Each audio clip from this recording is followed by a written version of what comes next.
خوش آمدید ہیں علم کا ساتھی میں، تعلیم کا آپ کا ہمسفر۔ یہ اے آئی سے تیار شدہ آڈیو ہے جہاں کبھی کبھار تلفظ کی چھوٹی موٹی غلطی ہو سکتی ہے، مگر مقصد صرف ایک ہے، علم کو آسان اور دلچسپ انداز میں آپ تک پہنچانا۔ تو چلیے سفر علم شروع کرتے ہیں۔ تو آج ہمارے سامنے جو کتاب ہے وہ ہے سید فرید العطاس کی ابن خلدون تہذیب اسلامی کے معمار۔ جی، اور ہم خاص طور پر اس کے دیباچے پر بات کریں گے۔ اکثر جب ہم ابن خلدون کا نام سنتے ہیں نا تو ذہن میں بس ایک بہت پرانے مورخ کا خیال آتا ہے۔ بالکل ایک کلاسیکل مورخ۔ بالکل، لیکن یہ دیباچہ پڑھ کر مجھے لگا کہ کہانی صرف تاریخ تک محدود نہیں ہے۔ سوال یہ ہے کہ 14ویں صدی کا ایک مفکر آج کے دور میں اتنا اہم کیوں ہے؟ یہ ایک بہترین سوال ہے اور اس دیباچے کا مرکزی نقطہ بھی یہی ہے۔ العطاس بہت واضح کرتے ہیں کہ ابن خلدون نے صرف واقعات درج نہیں کیے بلکہ انہوں نے ایک بالکل نئے علم کی بنیاد رکھی جسے وہ خود علم الاجتماع الانسانی کہتے تھے۔ یعنی انسانی معاشرے کی سائنس؟ انسانی معاشرے کی سائنس، یہ تو اپنے دور کے لحاظ سے ایک کیا کہتے ہیں انقلابی خیال لگتا ہے۔ بالکل انقلابی۔ یعنی وہ صرف یہ نہیں بتا رہے تھے کہ کیا ہوا، بلکہ وہ یہ سمجھانے کی کوشش کر رہے تھے کہ ایسا کیوں ہوا۔ جی بالکل۔ تو اگر انہوں نے ایک نیا علم قائم کیا تو اس کی سب سے بہترین مثال کہاں ملتی ہے؟ یقیناً ان کے مشہور زمانہ مقدمہ میں۔ بالکل، ان کا اصل کام تو کتاب و لبر تھی جو ایک بہت بڑی تاریخی دستاویز ہے۔ صحیح۔ لیکن اس کا جو تعارف ہے یعنی مقدمہ، وہ خود تاریخ سے زیادہ مشہور ہو گیا کیونکہ وہیں پر وہ تاریخ کے ظاہری پہلو سے ہٹ کر اس کے باطنی مفہوم کو تلاش کرتے ہیں۔ باطنی مفہوم یعنی اس کے پیچھے چھپے اصول اور قوانین؟ جی، وہ معاشروں کے عروج و زوال کے پیٹرنز ڈھونڈ رہے تھے۔ یہ تو کمال کی بات ہے۔ یعنی وہ افلاطون کی طرح ایک مثالی ریاست کے خواب نہیں دیکھ رہے تھے بلکہ ایک سائنسدان کی طرح۔ ہاں، ایک سائنسدان کی طرح اصل دنیا کا تجزیہ کر رہے تھے۔ اور یہ سب آج سے 600 سال پہلے۔ یہی تو ان کی سب سے بڑی جدت تھی۔ دیباچے میں اس بات پر بہت زور دیا گیا ہے کہ ابن خلدون نے معاشرے کا مطالعہ اس طرح کیا جیسا کہ وہ ہے، اچھا، نہ کہ جیسا کہ اسے ہونا چاہیے۔ اس دور کے زیادہ تر مفکرین یا تو اخلاقیات پر بات کر رہے تھے یا پھر ایک آئیڈیل معاشرے کا نقشہ کھینچ رہے تھے۔ صحیح۔ ابن خلدون نے کہا نہیں، پہلے یہ تو سمجھ لیں کہ معاشرہ چلتا کیسے ہے، ریاستیں بنتی اور ٹوٹتی کیوں ہیں، اور اس کے پیچھے کیا سماجی قوتیں ہیں، جیسے ان کا وہ عصبیت کا نظریہ۔ بالکل، سماجی یکجہتی کا نظریہ۔ یہ بھی بہت دلچسپ ہے کہ ان کا اپنا دور خود بھی بہت غیر مستحکم تھا۔ دیباچے میں ذکر ہے کہ وہ سیاسی انتشار اور معاشی بدحالی کے زمانے میں جی رہے تھے۔ جی، اکثر تو یہ سمجھا جاتا ہے کہ بڑے نظریات امن و سکون کے دور میں جنم لیتے ہیں، لیکن یہاں تو معاملہ الٹ لگتا ہے نا۔ بالکل الٹ، اور یہ صرف پس منظر نہیں تھا، یہ ان کی سوچ کی بنیاد تھی۔ انہوں نے اپنی آنکھوں سے سلطنتوں کو بنتے اور بگڑتے دیکھا۔ وہ جو پورا علاقہ تھا مغربی شمالی افریقہ، جسے مغرب کہتے ہیں، وہ اپنی پرانی شان و شوکت کھو چکا تھا۔ تو یہ سارا جو انتشار تھا یہ ان کے لیے ایک لیبارٹری بن گیا۔ بالکل، ایک زندہ لیبارٹری جہاں وہ اپنی نظریات کو پرکھ سکتے تھے۔ جو کچھ انہوں نے لکھا وہ صرف کتابی باتیں نہیں تھی، وہ ان کے ذاتی تجربات کا نچوڑ تھا۔ تو اس کتاب کا مقصد، میرا مطلب ہے کہ یہ صرف ابن خلدون کے نظریات کو دہرانا نہیں ہے بلکہ ان کی ریلیونس کو آج کے دور میں دکھانا ہے۔ جی، یہی اصل مقصد ہے۔ تو پھر ان تمام باتوں کا خلاصہ کیا ہے؟ کیا ہم یہ کہہ سکتے ہیں کہ مقدمہ صرف 14ویں صدی کا تجزیہ نہیں بلکہ معاشرتی تبدیلی کو سمجھنے کا ایک لازوال فریم ورک ہے؟ یقیناً، اور العطاس دیباچے کے آخر میں ایک بہت اہم نقطہ اٹھاتے ہیں۔ وہ کیا؟ وہ کہتے ہیں کہ آج سماجی علوم کی مغربی کتابوں میں ابن خلدون کا ذکر تو ملتا ہے لیکن صرف ایک پیشوا، ایک فورنر کے طور پر۔ اچھا، یعنی بس ایک نام کے طور پر۔ جی، ان کے منظم نظریات کو سنجیدگی سے نہیں پڑھایا جاتا، اور یہ چیز ہمیں سوچنے پر مجبور کرتی ہے کہ کیا ہم اپنے دور کے مسائل کو سمجھنے کے لیے خلدونی سماجی سائنس کے اہم سبق نظر انداز تو نہیں کر رہے؟ جیسے کہ ریاستوں کا عدم استحکام یا سماجی ٹوٹ پھوٹ۔ بالکل، خاص طور پر ان کا یہ خیال کہ معاشرے کا مطالعہ جیسا کہ وہ ہے کی بنیاد پر ہونا چاہیے، یہ بات آج بھی اتنی ہی اہم ہے جتنی اس وقت تھی۔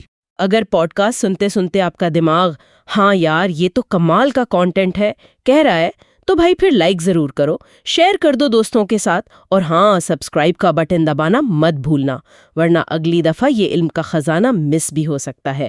چلیں شروع کرتے ہیں۔ ہم بات کر رہے ہیں ابن خلدون کی۔ ہمارا یہ تجزیہ ایک کتاب کے پہلے باب پر مبنی ہے، اور اس پہلے باب کا نام ہے ابن خلدون's آٹوبایوگرافی اینڈ ہز کیریکٹر۔ تو آج ہمارا مقصد صرف یہ جاننا نہیں ہے کہ انہوں نے کیا لکھا، بلکہ یہ سمجھنا ہے کہ ان کے شہرہ آفاق کام مقدمہ کے پیچھے کیسی شخصیت تھی۔ ایک ایسا شخص جو وزیر بھی رہا، قیدی بھی، سفیر بھی اور باغی بھی۔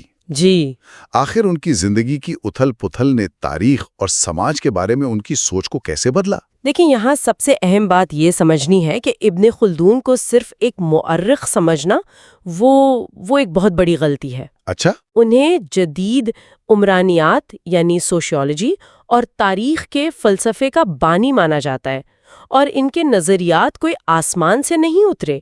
ان کی ہر تھیوری، ہر خیال ان کی اپنی زندگی کے تلخ اور ڈرامائی تجربات کی پیداوار ہے۔ یعنی ان کی زندگی کو سمجھے بغیر ان کے کام کو سمجھنا ناممکن ہے۔ بالکل ناممکن ہے۔ تو پھر آئیے شروع کرتے ہیں۔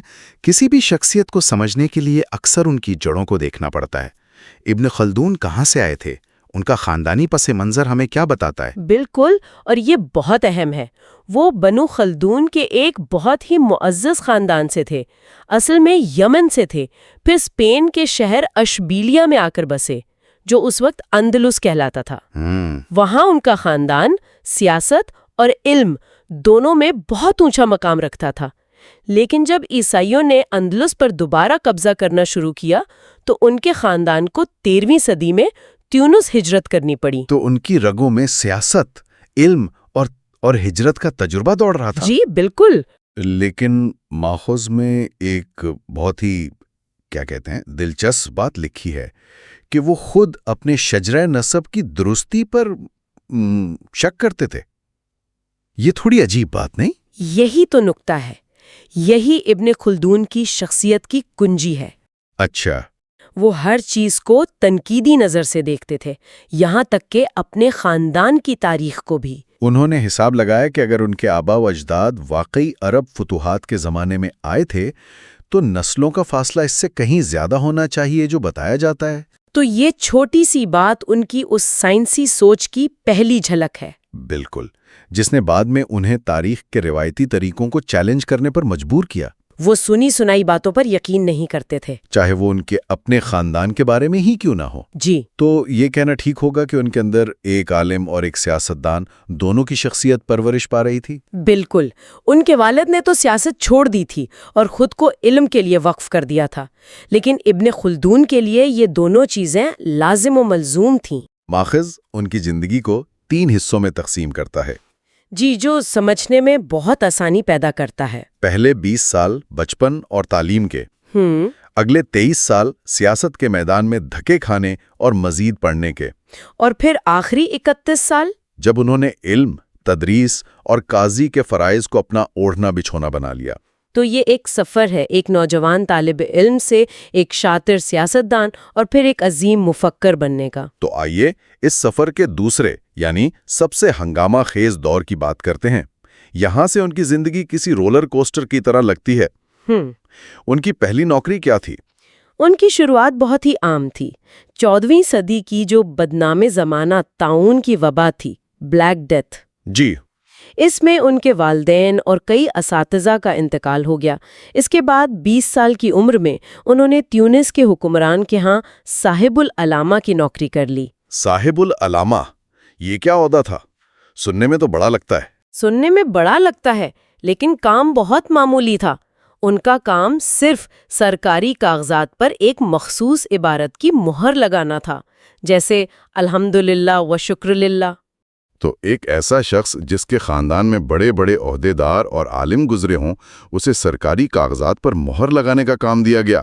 یہ تو کسی پی ایچ ڈی کو فوٹو کاپی مشین پر کھڑا کرنے کے برابر ہے۔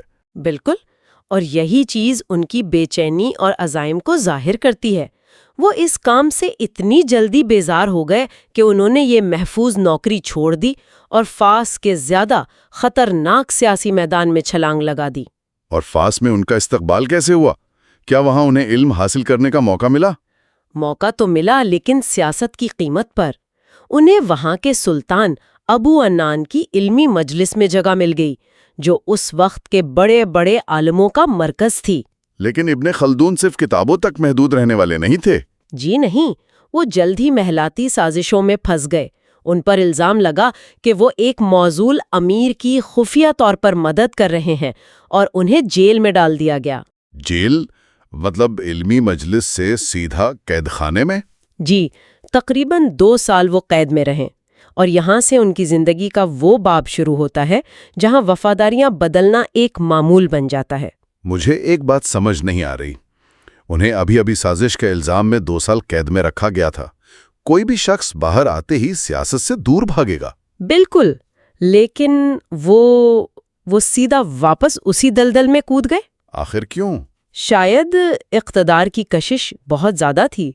رہائی کے فوراً بعد انہوں نے اسی وزیر کا ساتھ دیا جس نے انہیں رہا کروایا۔ اچھا۔ لیکن جیسے ہی ایک نئے دعوے دار نے اقتدار پر قبضہ کیا، ابن خلدون فوراً اس کے ساتھ مل گئے۔ اور پھر جب ایک اور شہزادے نے اسپیل سے آ کر تخت کا دعویٰ کیا تو ابن خلدون نے پچھلے حکمران کو چھوڑ کر اس کی حمایت شروع کر دی۔ یہ وفاداریاں بدلنے کا سلسلہ تو سر چکر آ دیتا ہے۔ تو کیا ہم انہیں ایک موقع پرست کہہ سکتے ہیں؟ ماخذ اس پر کیا کہتا ہے؟ یہ ایک بہت بڑا سوال ہے اور مورخین اس پر تقسیم ہے۔ عنان جیسے کچھ مورخین ہیں جو ان پر شدید تنقید کرتے ہیں۔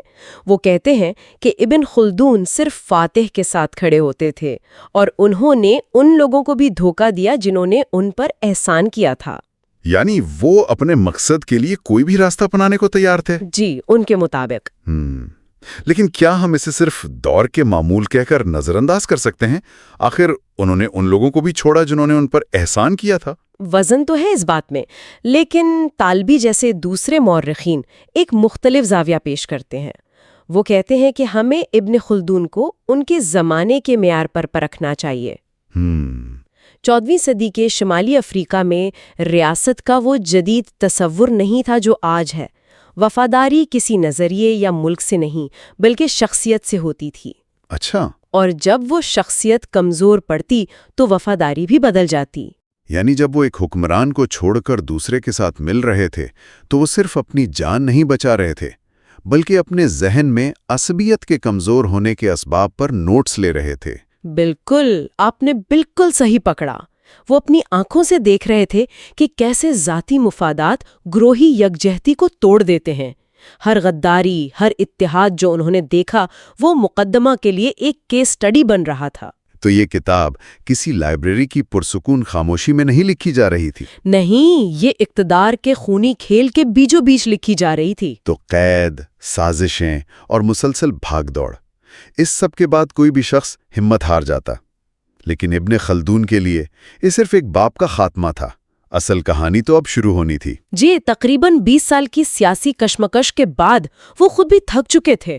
وہ لکھتے ہیں کہ وہ ان کاموں کے خطرات سے بیزار ہو گئے تھے اور انہیں افسوس تھا کہ ان کی تعلیم پیچھے رہ گئی ہے۔ تو انہوں نے سیاست سے کنارہ کشی کا فیصلہ کیا۔ جی، اور ایک قبیلے کی پناہ میں قلعہ ابن سلامہ نامی ایک جگہ پر چلے گئے۔ یہ ان کی زندگی کا سب سے اہم موڑ تھا۔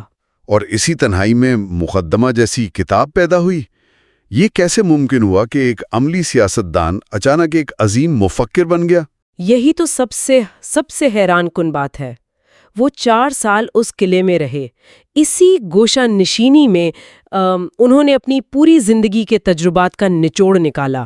اور یہیں سے ان کا مشہور نظریہ عصبیت پیدا ہوا۔ جی، عصبیت کا مطلب ہے گروہی یکجہتی یا سوشل سولیڈیرٹی۔ اسے آپ کسی کامیاب سپورٹس ٹیم کی ٹیم سپرٹ سمجھ لیں۔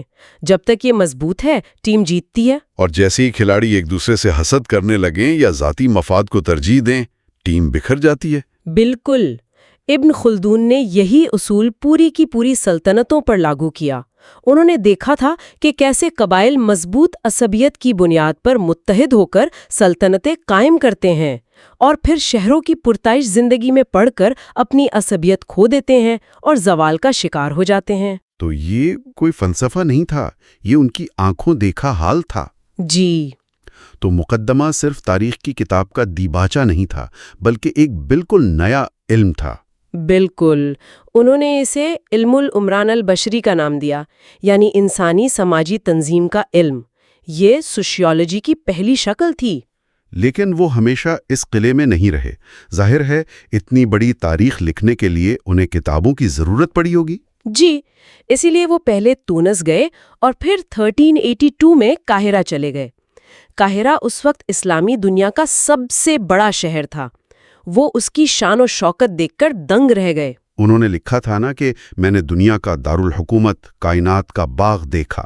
جی، اور اسلام کا محل دیکھا۔ وہ وہاں کے کتب خانوں سے فائدہ اٹھانا چاہتے تھے۔ تو کیا مصر میں ان کی زندگی پرسکون گزری؟ کیا انہوں نے خود کو صرف لکھنے پڑھنے تک محدود رکھا؟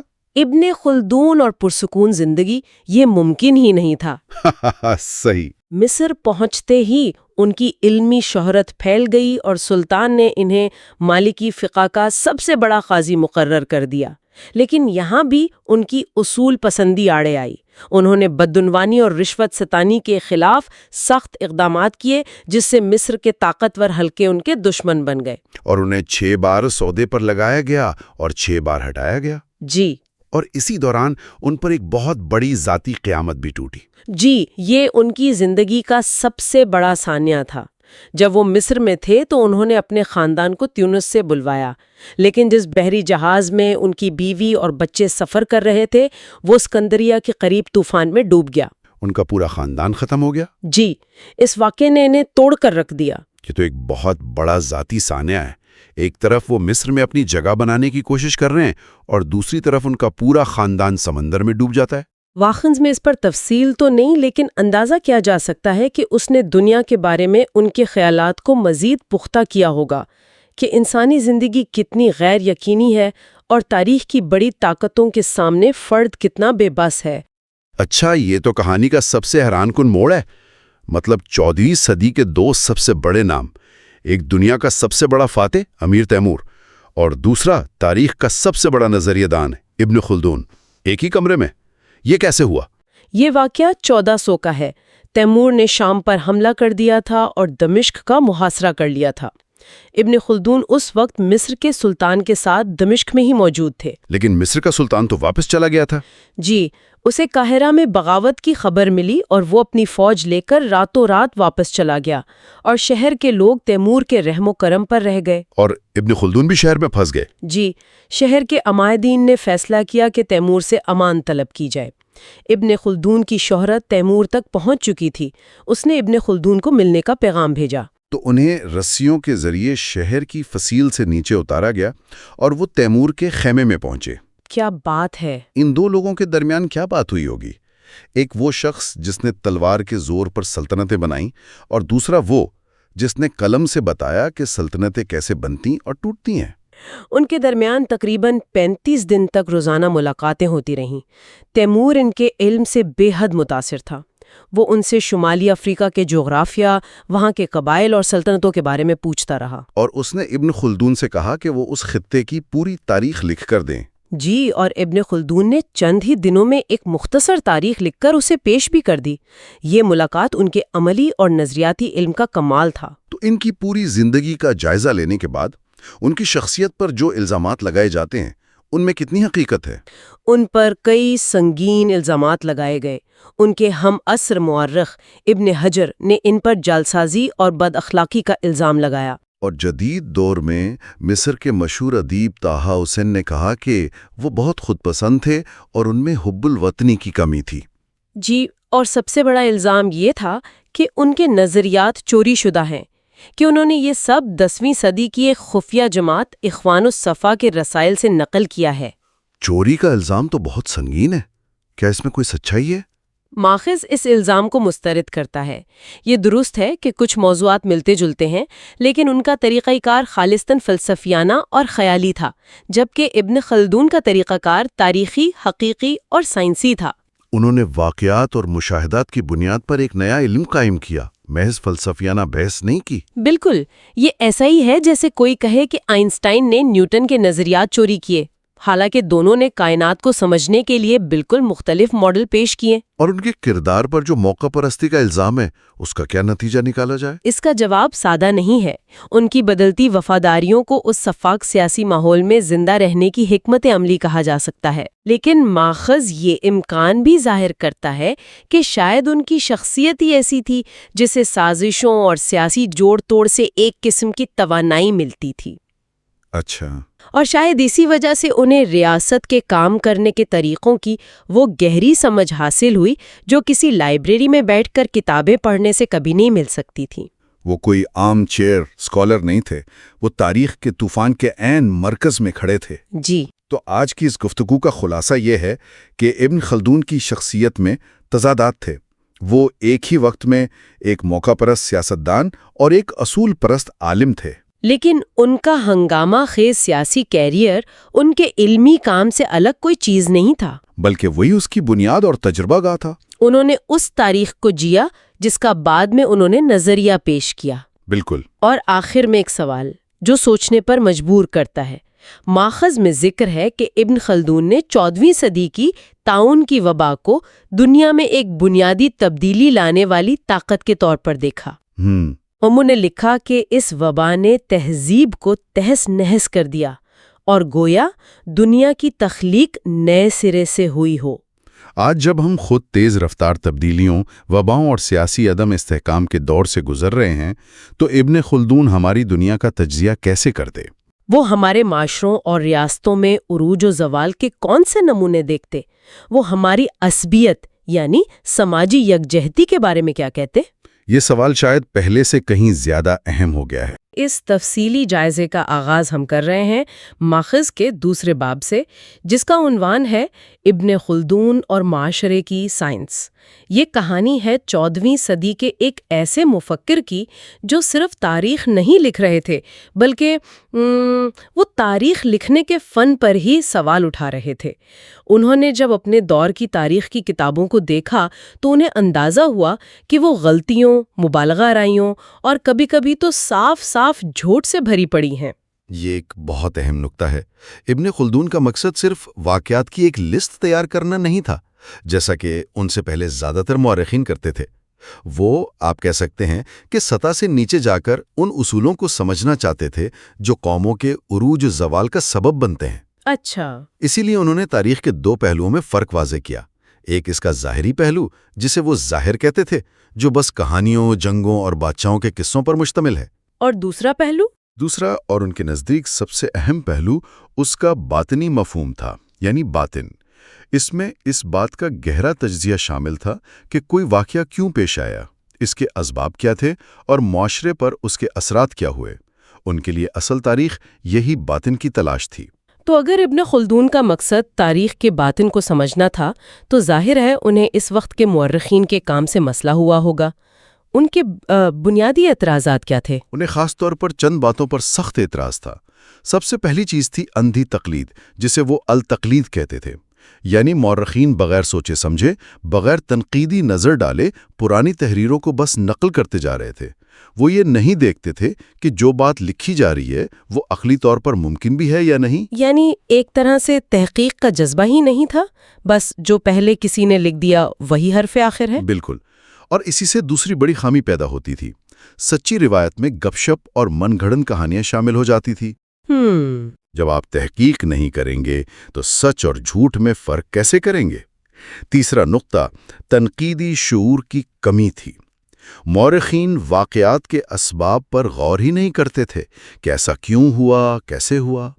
اور چوتھا، جو شاید سب سے خطرناک تھا، وہ یہ کہ بہت سے نااہل لوگ بھی خود کو مورخ کہلانے لگے تھے، جس سے علم کا معیار گرتا چلا گیا۔ اچھا۔ ابن خلدون نے ایسے لوگوں کے لیے کافی سخت الفاظ استعمال کیے، یہاں تک کہ انہیں احمق اور کنز ذہن بھی کہا۔ صرف تنقید کرنا ایک بات ہے، لیکن اپنی بات کو ثابت کرنا دوسری۔ کیا ابن خلدون نے کوئی ٹھوس مثال بھی دی کہ تاریخ میں کس قسم کی ناقابل یقین باتیں لکھی جا رہی ہیں؟ یقیناً، اور ان کی مثالیں ہی ان کے تجزیے کو بہت طاقتور بناتی ہیں۔ سب سے مشہور مثال المسعودی جیسے نامور مورخ کے اس دعوے کی ہے کہ جب حضرت موسیٰ علیہ السلام نے بنی اسرائیل کو مصر سے نکالا تو ان کی فوج میں 6 لاکھ جنگجو شامل تھے۔ 6 لاکھ؟ یہ تو آج کے دور کی کئی بڑی فوجوں سے بھی زیادہ تعداد ہے۔ 14ویں صدی کے ایک مفکر کے لیے یہ تعداد یقیناً ناقابل یقین لگی ہوگی۔ انہوں نے اسے صرف ناقابل یقین کہہ کر رد نہیں کیا، بلکہ خالص منطق اور عملی دلائل سے ثابت کیا کہ یہ ناممکن کیوں ہے۔ اچھا، وہ کیسے؟ پہلا سوال انہوں نے یہ اٹھایا کہ کیا اس وقت مصر اور شام کا پورا علاقہ اتنی بڑی فوج کو سنبھال بھی سکتا تھا؟ اتنے لوگوں کے لیے خوراک، پانی، وسائل کہاں سے آتے؟ صحیح۔ دوسرا، انہوں نے جنگی حکمت عملی کا نقطہ اٹھایا۔ میدان جنگ میں 6 لاکھ کی فوج کو ترتیب کیسے دی جائے گی؟ کمانڈر ان کو ہدایت کیسے پہنچائے گا؟ اگر فوج کا ایک سرا دوسرے سے میلوں دور ہو تو جنگ کیسے لڑی جائے گی؟ یہ تو بہت ہی عملی اور منطقی سوالات ہیں۔ یعنی وہ صرف مذہبی متن پر انحصار نہیں کر رہے بلکہ جغرافیہ اور وسائل کو بھی دیکھ رہے ہیں۔ آپ نے درست فرمایا۔ انہوں نے اس کا موازنہ اس دور کی سب سے بڑی سلطنتوں سے کیا۔ انہوں نے کہا کہ سلطنت فارس، جو بنی اسرائیل سے کہیں زیادہ طاقتور تھی، اس کی سب سے بڑی فوج بھی کبھی 1 یا 2 لاکھ سے زیادہ نہیں رہی۔ تو پھر یہ کیسے ممکن ہے کہ ایک چھوٹی سی قوم کی فوج اتنی بڑی ہو؟ ان کا کہنا تھا کہ اگر فوج اتنی بڑی ہوتی تو ان کی سلطنت کا حجم بھی اسی تناسب سے بڑا ہونا چاہیے تھا، جو کہ تاریخی طور پر ثابت نہیں ہے۔ یہ صرف بڑا چڑھا کر بیان کی گئی کہانیاں تھیں یا اس کے پیچھے کوئی اور مقاصد بھی تھے؟ یہاں ایک اور دلچسپ پہلو سامنے آتا ہے۔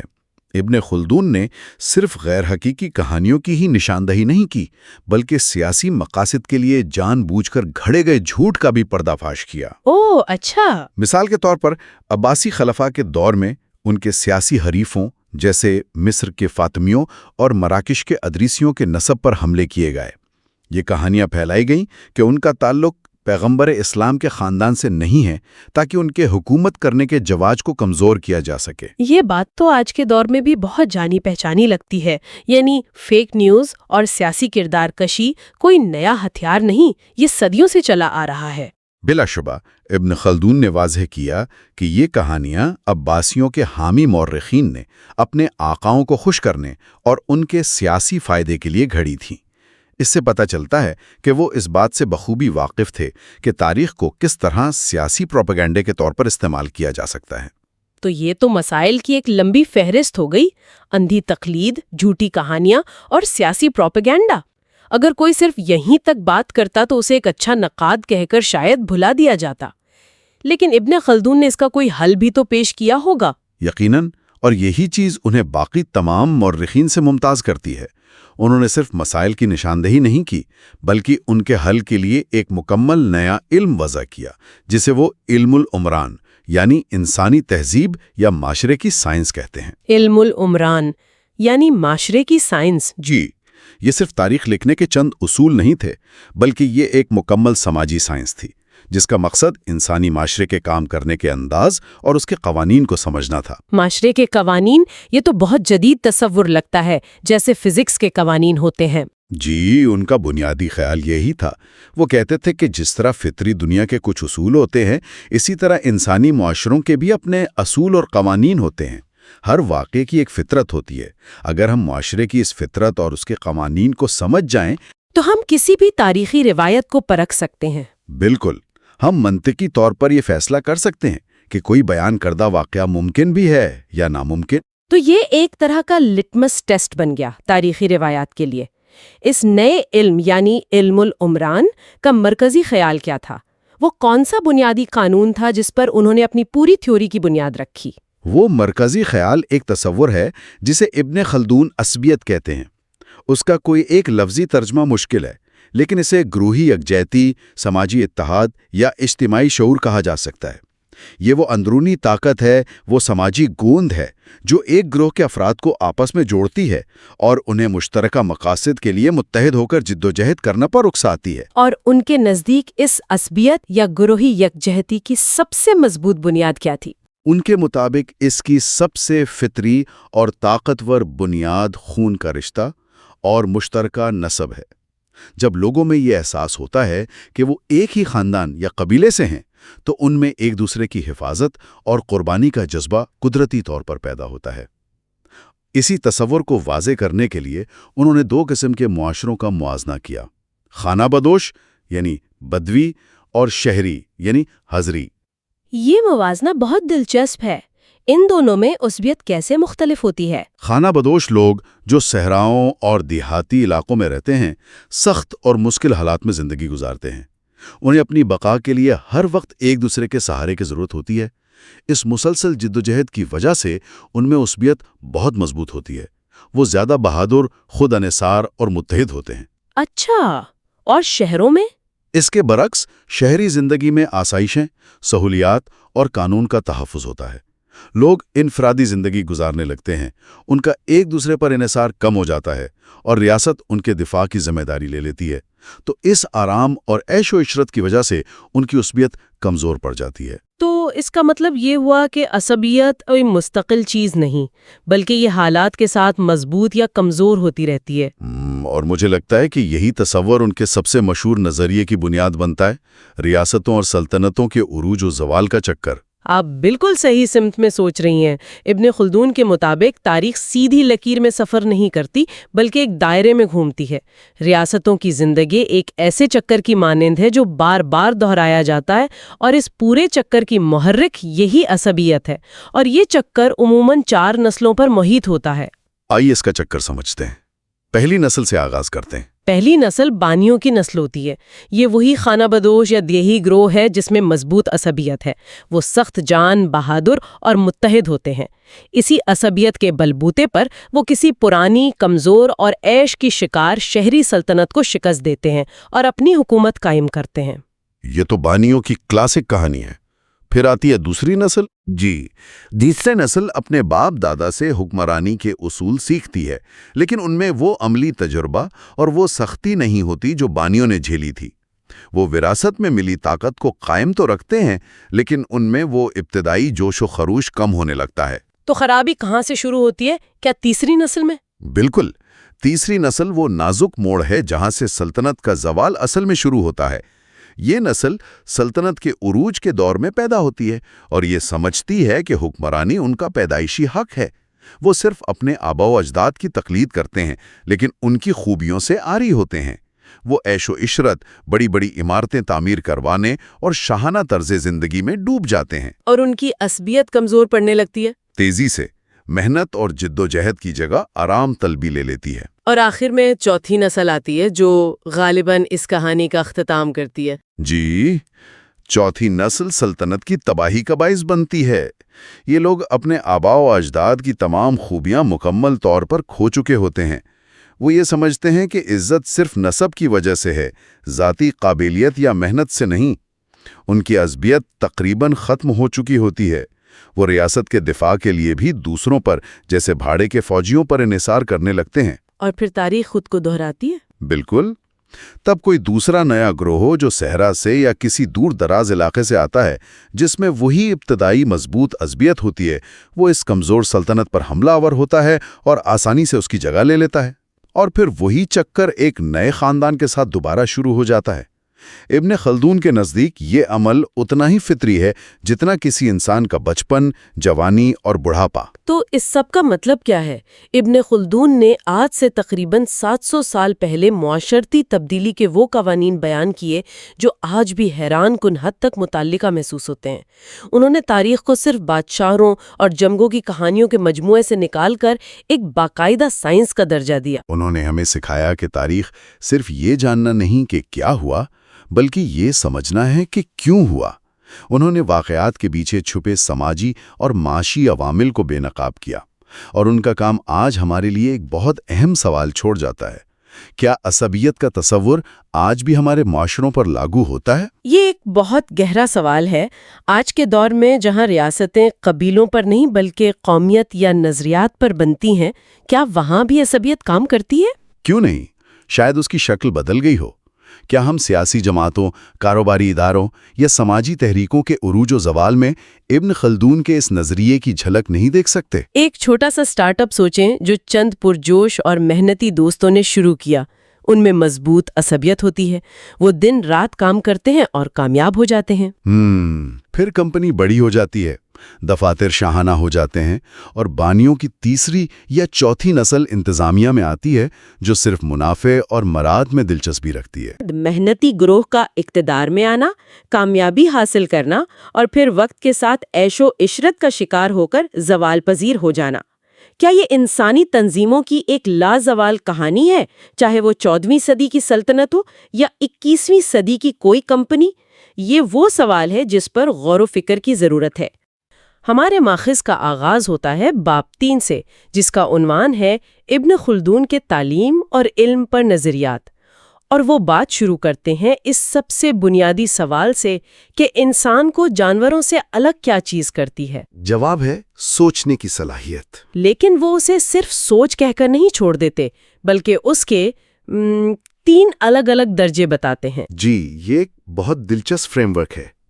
پہلا درجہ ہے عقل تمیزی، یعنی ڈسرننگ انٹلیکٹ۔ اچھا، یہ بہت بنیادی سطح کی سوچ ہے۔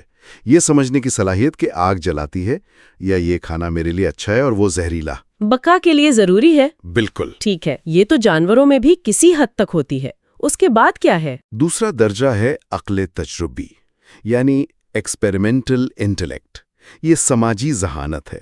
تجربے سے ہم سیکھتے ہیں کہ لوگوں کے ساتھ کیسے رہنا ہے، سیاست کیسے کرنی ہے، تجارت کیسے کرنی ہے۔ جی، یہ وہ خیالات ہیں جو معاشرے میں رہتے ہوئے پیدا ہوتے ہیں۔ اور پھر آتا ہے تیسرا درجہ جو سب سے اہم لگتا ہے، عقل نظری، اسپیکولیٹو انٹلیکٹ۔ بالکل۔ یہ وہ درجہ ہے جو ہمیں ہمارے حواس سے آگے کی دنیا کے بارے میں علم دیتا ہے۔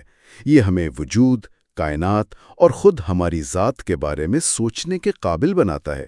ابن خلدون کے مطابق تمام علوم، فلسفہ اور گہرا علم اسی تیسرے درجے کی سوچ سے پیدا ہوتا ہے۔ جی، یہ انسان ہونے کا اصل جوہر ہے۔ یہاں ایک بات نے مجھے واقعی چونکا دیا، وہ سوچ اور عمل کے تعلق پر ان کی مثال ہے، چھت بنانے والی مثال۔ یہ کیا ہے؟ واہ، وہ میری بھی پسندیدہ مثال ہے۔ وہ کہتے ہیں کہ جب آپ چھت بنانے کا سوچتے ہیں تو آپ کا ذہن کیسے کام کرتا ہے؟ آپ سب سے پہلے چھت کا تصور کرتے ہیں، پھر دیواروں کا اور آخر میں بنیاد کا۔ یہ آپ کی سوچ کا آخری نقطہ ہے۔ لیکن جب آپ کام شروع کرتے ہیں تو سب کچھ الٹ جاتا ہے۔ بالکل۔ عمل میں آپ پہلے بنیاد کھودتے ہیں، پھر دیواریں بناتے ہیں اور سب سے آخر میں چھت ڈالتے ہیں۔ اچھا۔ اس سے وہ یہ شاندار اصول اخذ کرتے ہیں: عمل کا آغاز سوچ کا اختتام ہے اور سوچ کا آغاز عمل کا اختتام ہے۔ کمال کی بات ہے۔ جی، یہ ظاہر کرتا ہے کہ اعلیٰ ترین انسانی صلاحیت صرف سوچنا نہیں بلکہ اپنی سوچ کو ایک منظم منصوبے میں ڈھال کر اس پر عمل کرنا ہے۔ شطرنج کا کھلاڑی بھی تو یہی کرتا ہے۔ بالکل وہی۔ اچھا، تو اگر سوچ کے یہ 3 درجے ہیں تو ان سے پیدا ہونے والے علم کی بھی کوئی قسمیں ہوں گی، اور یہاں ان کی سوچ کی اصل گہرائی نظر آتی ہے، کیونکہ وہ علم کو صرف صحیح یا غلط کے طور پر نہیں دیکھتے بلکہ ایک معاشرے پر اس کے اثرات کے حوالے سے دیکھتے ہیں، ہے نا؟ آپ نے بالکل صحیح نقطہ پکڑا۔ ان کے نزدیک علم ایک سماجی سرگرمی ہے۔ وہ علوم کی 2 بڑی قسمیں بتاتے ہیں۔ پہلی، العلوم الحکمیت الفلسفیہ، یعنی فلسفیانہ علوم۔ جی، یہ وہ علم ہے جو انسان اپنی عقل اور غور و فکر سے خود حاصل کرتا ہے، جیسے ریاضی، منطق، طبیعت۔ اور دوسری قسم ہے العلوم النقلیہ، روایتی علوم۔ یہ وہ علم ہے جو ہمیں وحی یا مذہبی روایت سے ملتا ہے، جیسے قرآن کی تفسیر، حدیث، فقہ۔ جی بالکل۔ ابن خلدون کہتے ہیں کہ اس علم کی بنیاد عقل نہیں بلکہ روایت کا اختیار ہے۔ لیکن ایک تیسری قسم بھی ہے جس کا وہ ذکر کرتے ہیں اور اسے سختی سے مسترد کرتے ہیں، جادو اور طلسمات۔ جی، اور انہیں مسترد کرنے کی وجہ بہت دلچسپ ہے۔ وہ اس بحث میں نہیں پڑتے کہ جادو کام کرتا ہے یا نہیں، بلکہ وہ کہتے ہیں کہ مذہبی قانون نے اسے ممنوع قرار دیا ہے، اس لیے اس سے دور رہنا چاہیے۔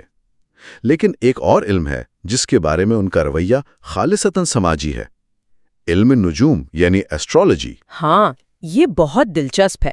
وہ کہتے ہیں کہ اس پر پابندی لگانی چاہیے۔ کیوں؟ اس لیے نہیں کہ یہ جھوٹ ہے، بلکہ اس لیے کہ یہ خطرناک ہے۔ خطرناک؟ کیسے؟ وہ کہتے ہیں کہ اگر کوئی نجومی یہ پیشگوئی کر دے کہ سلطنت زوال پذیر ہونے والی ہے تو اس سے دشمنوں کو حملہ کرنے کی ہمت ملے گی، اور ملک کے اندر بغاوتیں پھوٹ پڑیں گی۔ جی ہاں، یعنی اس علم سے معاشرے میں فساد اور عدم استحکام پیدا ہو سکتا ہے۔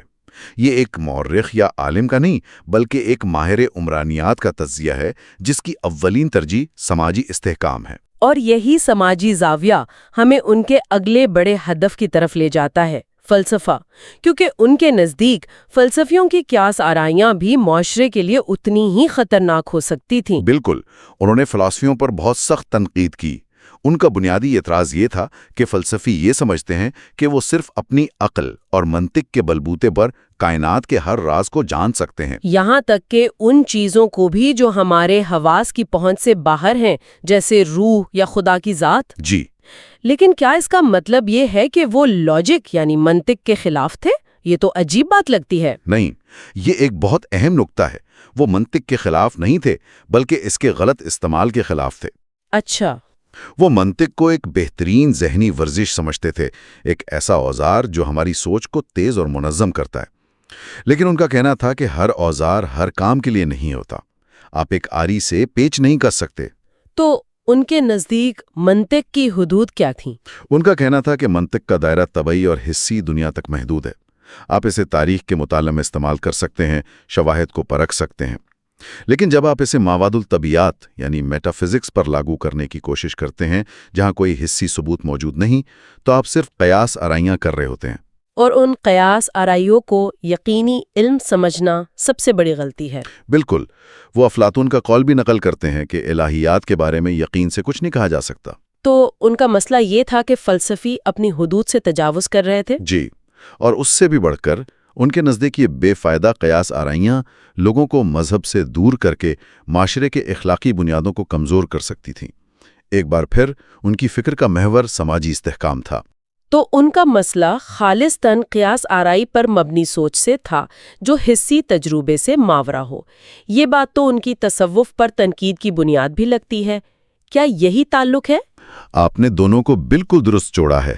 کہ وہاں بھی لوگ ایسے دعوے کر رہے تھے جو ان کے نزدیک معاشرتی استحکام کے لیے خطرہ تھے؟ جی، یہ ایک ہی سکے کے دو رخ ہیں، لیکن تصوف کا معاملہ زیادہ پیچیدہ ہے کیونکہ وہ تمام صوفیہ کے خلاف نہیں تھے۔ انہوں نے ابتدائی دور کے صوفیہ جو زہد، عبادت اور دنیا سے بے رغبتی پر زور دیتے تھے کہ بہت تعریف کی ہے۔ وہ اسے حق اور ہدایت کا راستہ کہتے ہیں۔ ایک منٹ، یہ بات تھوڑی عجیب ہے۔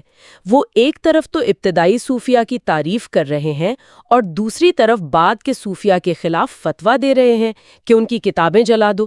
یہ تو بہت بڑا تضاد لگتا ہے۔ جی۔ آخر اتنی شدت پسندی کی وجہ کیا تھی؟ ان کی تنقید کا ہدف بعد کے دور کے صوفیہ تھے، خاص طور پر ابن عربی اور ابن سبعین جیسے مفکرین اور ان کے پیروکار۔ ابن خلدون کے نزدیک ان لوگوں نے دین میں ایسی نئی چیزیں داخل کر دی تھیں جو ان کے بقول گمراہی تھیں، اور کتابیں جلانے کا فتویٰ واقعی ایک انتہائی قدم تھا جو ان کی تشویش کی شدت کو ظاہر کرتا ہے۔ ان کے مخصوص اعتراضات کیا تھے؟ سب سے بڑا اعتراض وحدت الوجود کے نظریے پر تھا۔ یہ وہ فلسفہ ہے جس میں یہ مانا جاتا ہے کہ کائنات میں موجود ہر چیز دراصل ایک ہی حقیقت یعنی خدا کا حصہ یا جلوہ ہے۔ اچھا۔ ابن خلدون کو ڈر تھا کہ یہ نظریہ عیسائیوں کے عقیدے سے ملتا جلتا ہے، جہاں ایک انسان کو خدا کا درجہ دے دیا جاتا ہے، یا بعض شیعہ فرقوں کے اماموں کے بارے میں عقائد سے۔ جی، اور یہ اسلامی توحید کے بنیادی اصول کے خلاف ہے۔ اور وجد کی حالت میں کہے گئے نعروں کا کیا معاملہ تھا، جیسے منصور حلاج کا واقعہ؟ وہ شطحات یعنی وجد کی حالت میں کہی گئی باتوں کے بھی سخت خلاف تھے۔ ان کا کہنا تھا کہ چاہے کوئی شخص کسی بھی روحانی کیفیت میں ہو، اسے شریعت کی حدود کو پار کرنے کی اجازت نہیں دی جا سکتی۔ لیکن اگر ہم گہرائی میں جائیں تو ان کی تنقید صرف مذہبی نہیں تھی۔ نہیں، بالکل نہیں، یہ گہری سیاسی اور سماجی تھی۔ وہ کیسے؟ ابن خلدون جس دور میں رہ رہے تھے وہ سیاسی انتشار کا دور تھا۔ شمالی افریقہ میں کئی لوگ مہدی ہونے کا دعویٰ کر کے بغاوتیں کھڑی کر رہے تھے۔ ابن خلدون نے دیکھا کہ ان میں سے کئی بغاوتوں کے پیچھے اسی قسم کے صوفی گروہ تھے جو انتہا پسند نظریات رکھتے تھے۔ وہ صوفیاں کی سکر یعنی بے خودی کی حالت کو سہو یعنی ہوش پر ترجیح دینے کو معاشرتی عدم استحکام کی جڑ سمجھتے تھے۔ اچھا، ایک مستحکم معاشرے کے لیے ہوش اور شریعت کی پابندی ضروری ہے، بے خودی اور انفرادی روحانی تجربات نہیں۔ تو وہ فکرمند تھے کہ یہ نظریات معاشرے کو افراتفری کی طرف لے جا سکتے ہیں۔ یہ واقعی ایک سسٹم تھنکر کی سوچ ہے۔ وہ ہر چیز کو ایک بڑے سماجی ڈھانچے کے اندر رکھ کر دیکھ رہے ہیں۔ بالکل، ان کے لیے مذہب، فلسفہ، تصوف یہ سب معاشرے پر اثر انداز ہونے والی قوتیں تھیں، اور جو قوت بھی معاشرے کے استحکام کو خطرے میں ڈالتی وہ اس کے خلاف کھڑے ہو جاتے۔ تو اگر وہ خطرناک اور بے فائدہ علم کے بارے میں اتنے فکرمند تھے تو یقیناً ان کے ذہن میں یہ بھی ہوگا کہ صحیح اور مفید علم کیسے حاصل کیا جائے۔ یہ ہمیں ان کے تعلیمی نظریات کی طرف لاتا ہے جو حیران کن طور پر آج بھی بہت جدید محسوس ہوتے ہیں۔ جی، اور یہ شاید مقدمہ کا سب سے عملی حصہ ہے۔ وہ مؤثر تعلیم کے لیے کچھ شاندار اصول بتاتے ہیں۔ مثلاً وہ کہتے ہیں کہ تدریس کا عمل بتدریج اور مرحلہ وار ہونا چاہیے۔ ایک ہی بار میں طالب علم پر سارا بوجھ نہ ڈال دو۔ ٹھیک ہے۔ وہ 3 بار تکرار کا مشورہ دیتے ہیں۔ پہلی بار صرف بنیادی خاکہ، دوسری بار تفصیلات، اور تیسری بار تمام پیچیدہ مسائل کا حل۔ اور اس فہرست میں ایک نقطہ ہے جو مجھے آج کے دور کے لیے سب سے اہم لگا: خلاصوں اور سمریز سے پرہیز۔ یہ تو ہمارے پورے بلنکسٹ اور TLDR کلچر کے بالکل خلاف ہے۔ وہ ایسا کیوں سوچتے تھے؟ یہ گہری بصیرت ہے۔ ان کا کہنا تھا کہ جب کوئی طالب علم صرف خلاصے پڑھتا ہے تو وہ علم کے نتیجے تک تو پہنچ جاتا ہے، لیکن اس سفر سے نہیں گزرتا جو اس نتیجے تک لایا تھا۔ وہ دلائل کی گہرائی، مختلف آراء کے ٹکراؤ اور مسئلے کی پیچیدگیوں کو نہیں سمجھ پاتا۔ جی، اس کی علمی صلاحیت، جسے وہ ملکہ کہتے ہیں، کبھی پختہ نہیں ہو پاتی۔ وہ علم کو یاد تو کر لیتا ہے لیکن اسے سمجھتا اور استعمال کرنا نہیں سیکھتا۔ واو، یہ تو سیدھا ہمارے آج کے تعلیمی نظام پر ایک تنقید ہے۔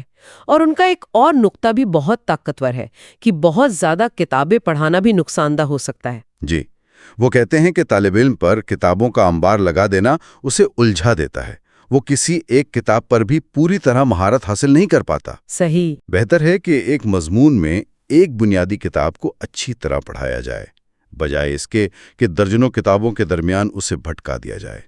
مقدار سے زیادہ معیار اہم ہے۔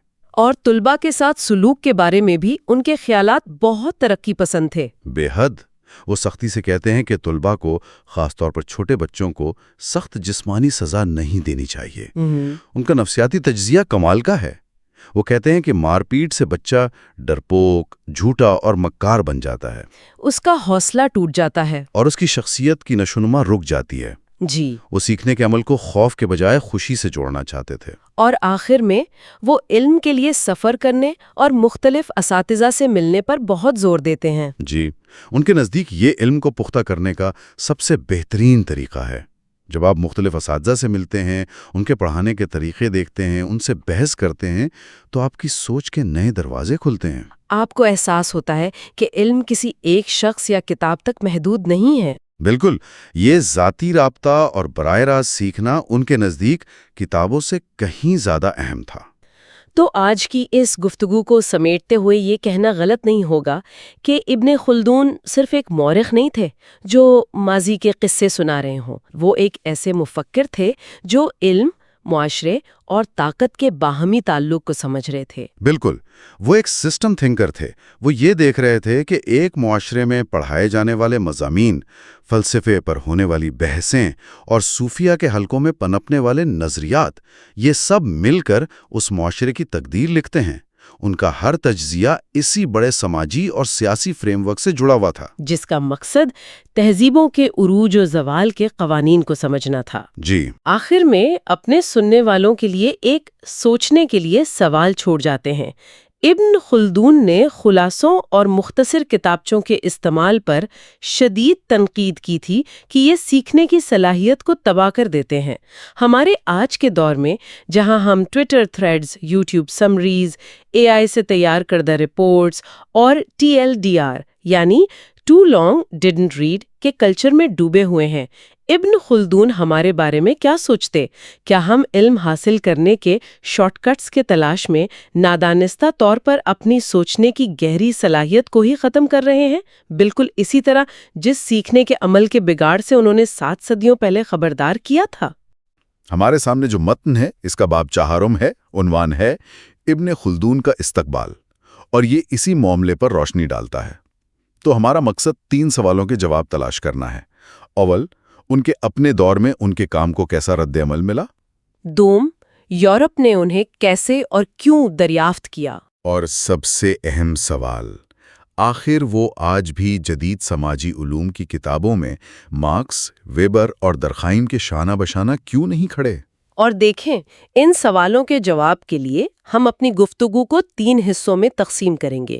پہلے ہم ماقبل جدید مسلم دنیا میں چلیں گے، دیکھیں گے کہ وہاں انہیں کیسے پڑھا اور سمجھا گیا۔ صحیح۔ پھر ہم 19ویں صدی کے یورپ کا سفر کریں گے، جہاں ان کی دریافت نے ایک نئی بحث چھیڑ دی، اور آخر میں ہم آج کے دور میں کھڑے ہو کر یہ سمجھنے کی کوشش کریں گے کہ وہ ایک اہم لیکن مرکزی دھارے سے الگ تھلگ شخصیت کیوں ہے۔ تو آئیے پہلے حصے سے شروع کرتے ہیں۔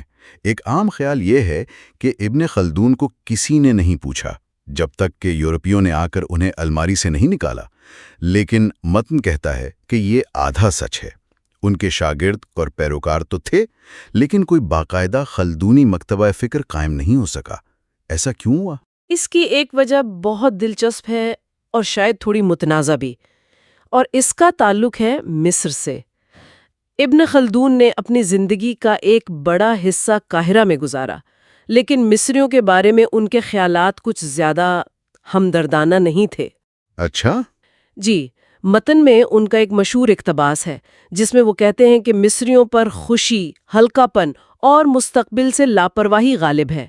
ان کے مطابق وہ روزانہ کی بنیاد پر جیتے ہیں، بازار سے روز کا سودا خریدتے ہیں اور کچھ بھی ذخیرہ نہیں کرتے۔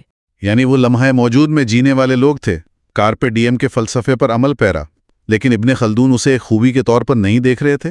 بالکل نہیں، وہ اس کا موازنہ مراکش کے شہر فاس کے لوگوں سے کرتے ہیں، جنہیں وہ غمگین، اداس اور مستقبل کے لیے بہت زیادہ فکر مند قرار دیتے ہیں۔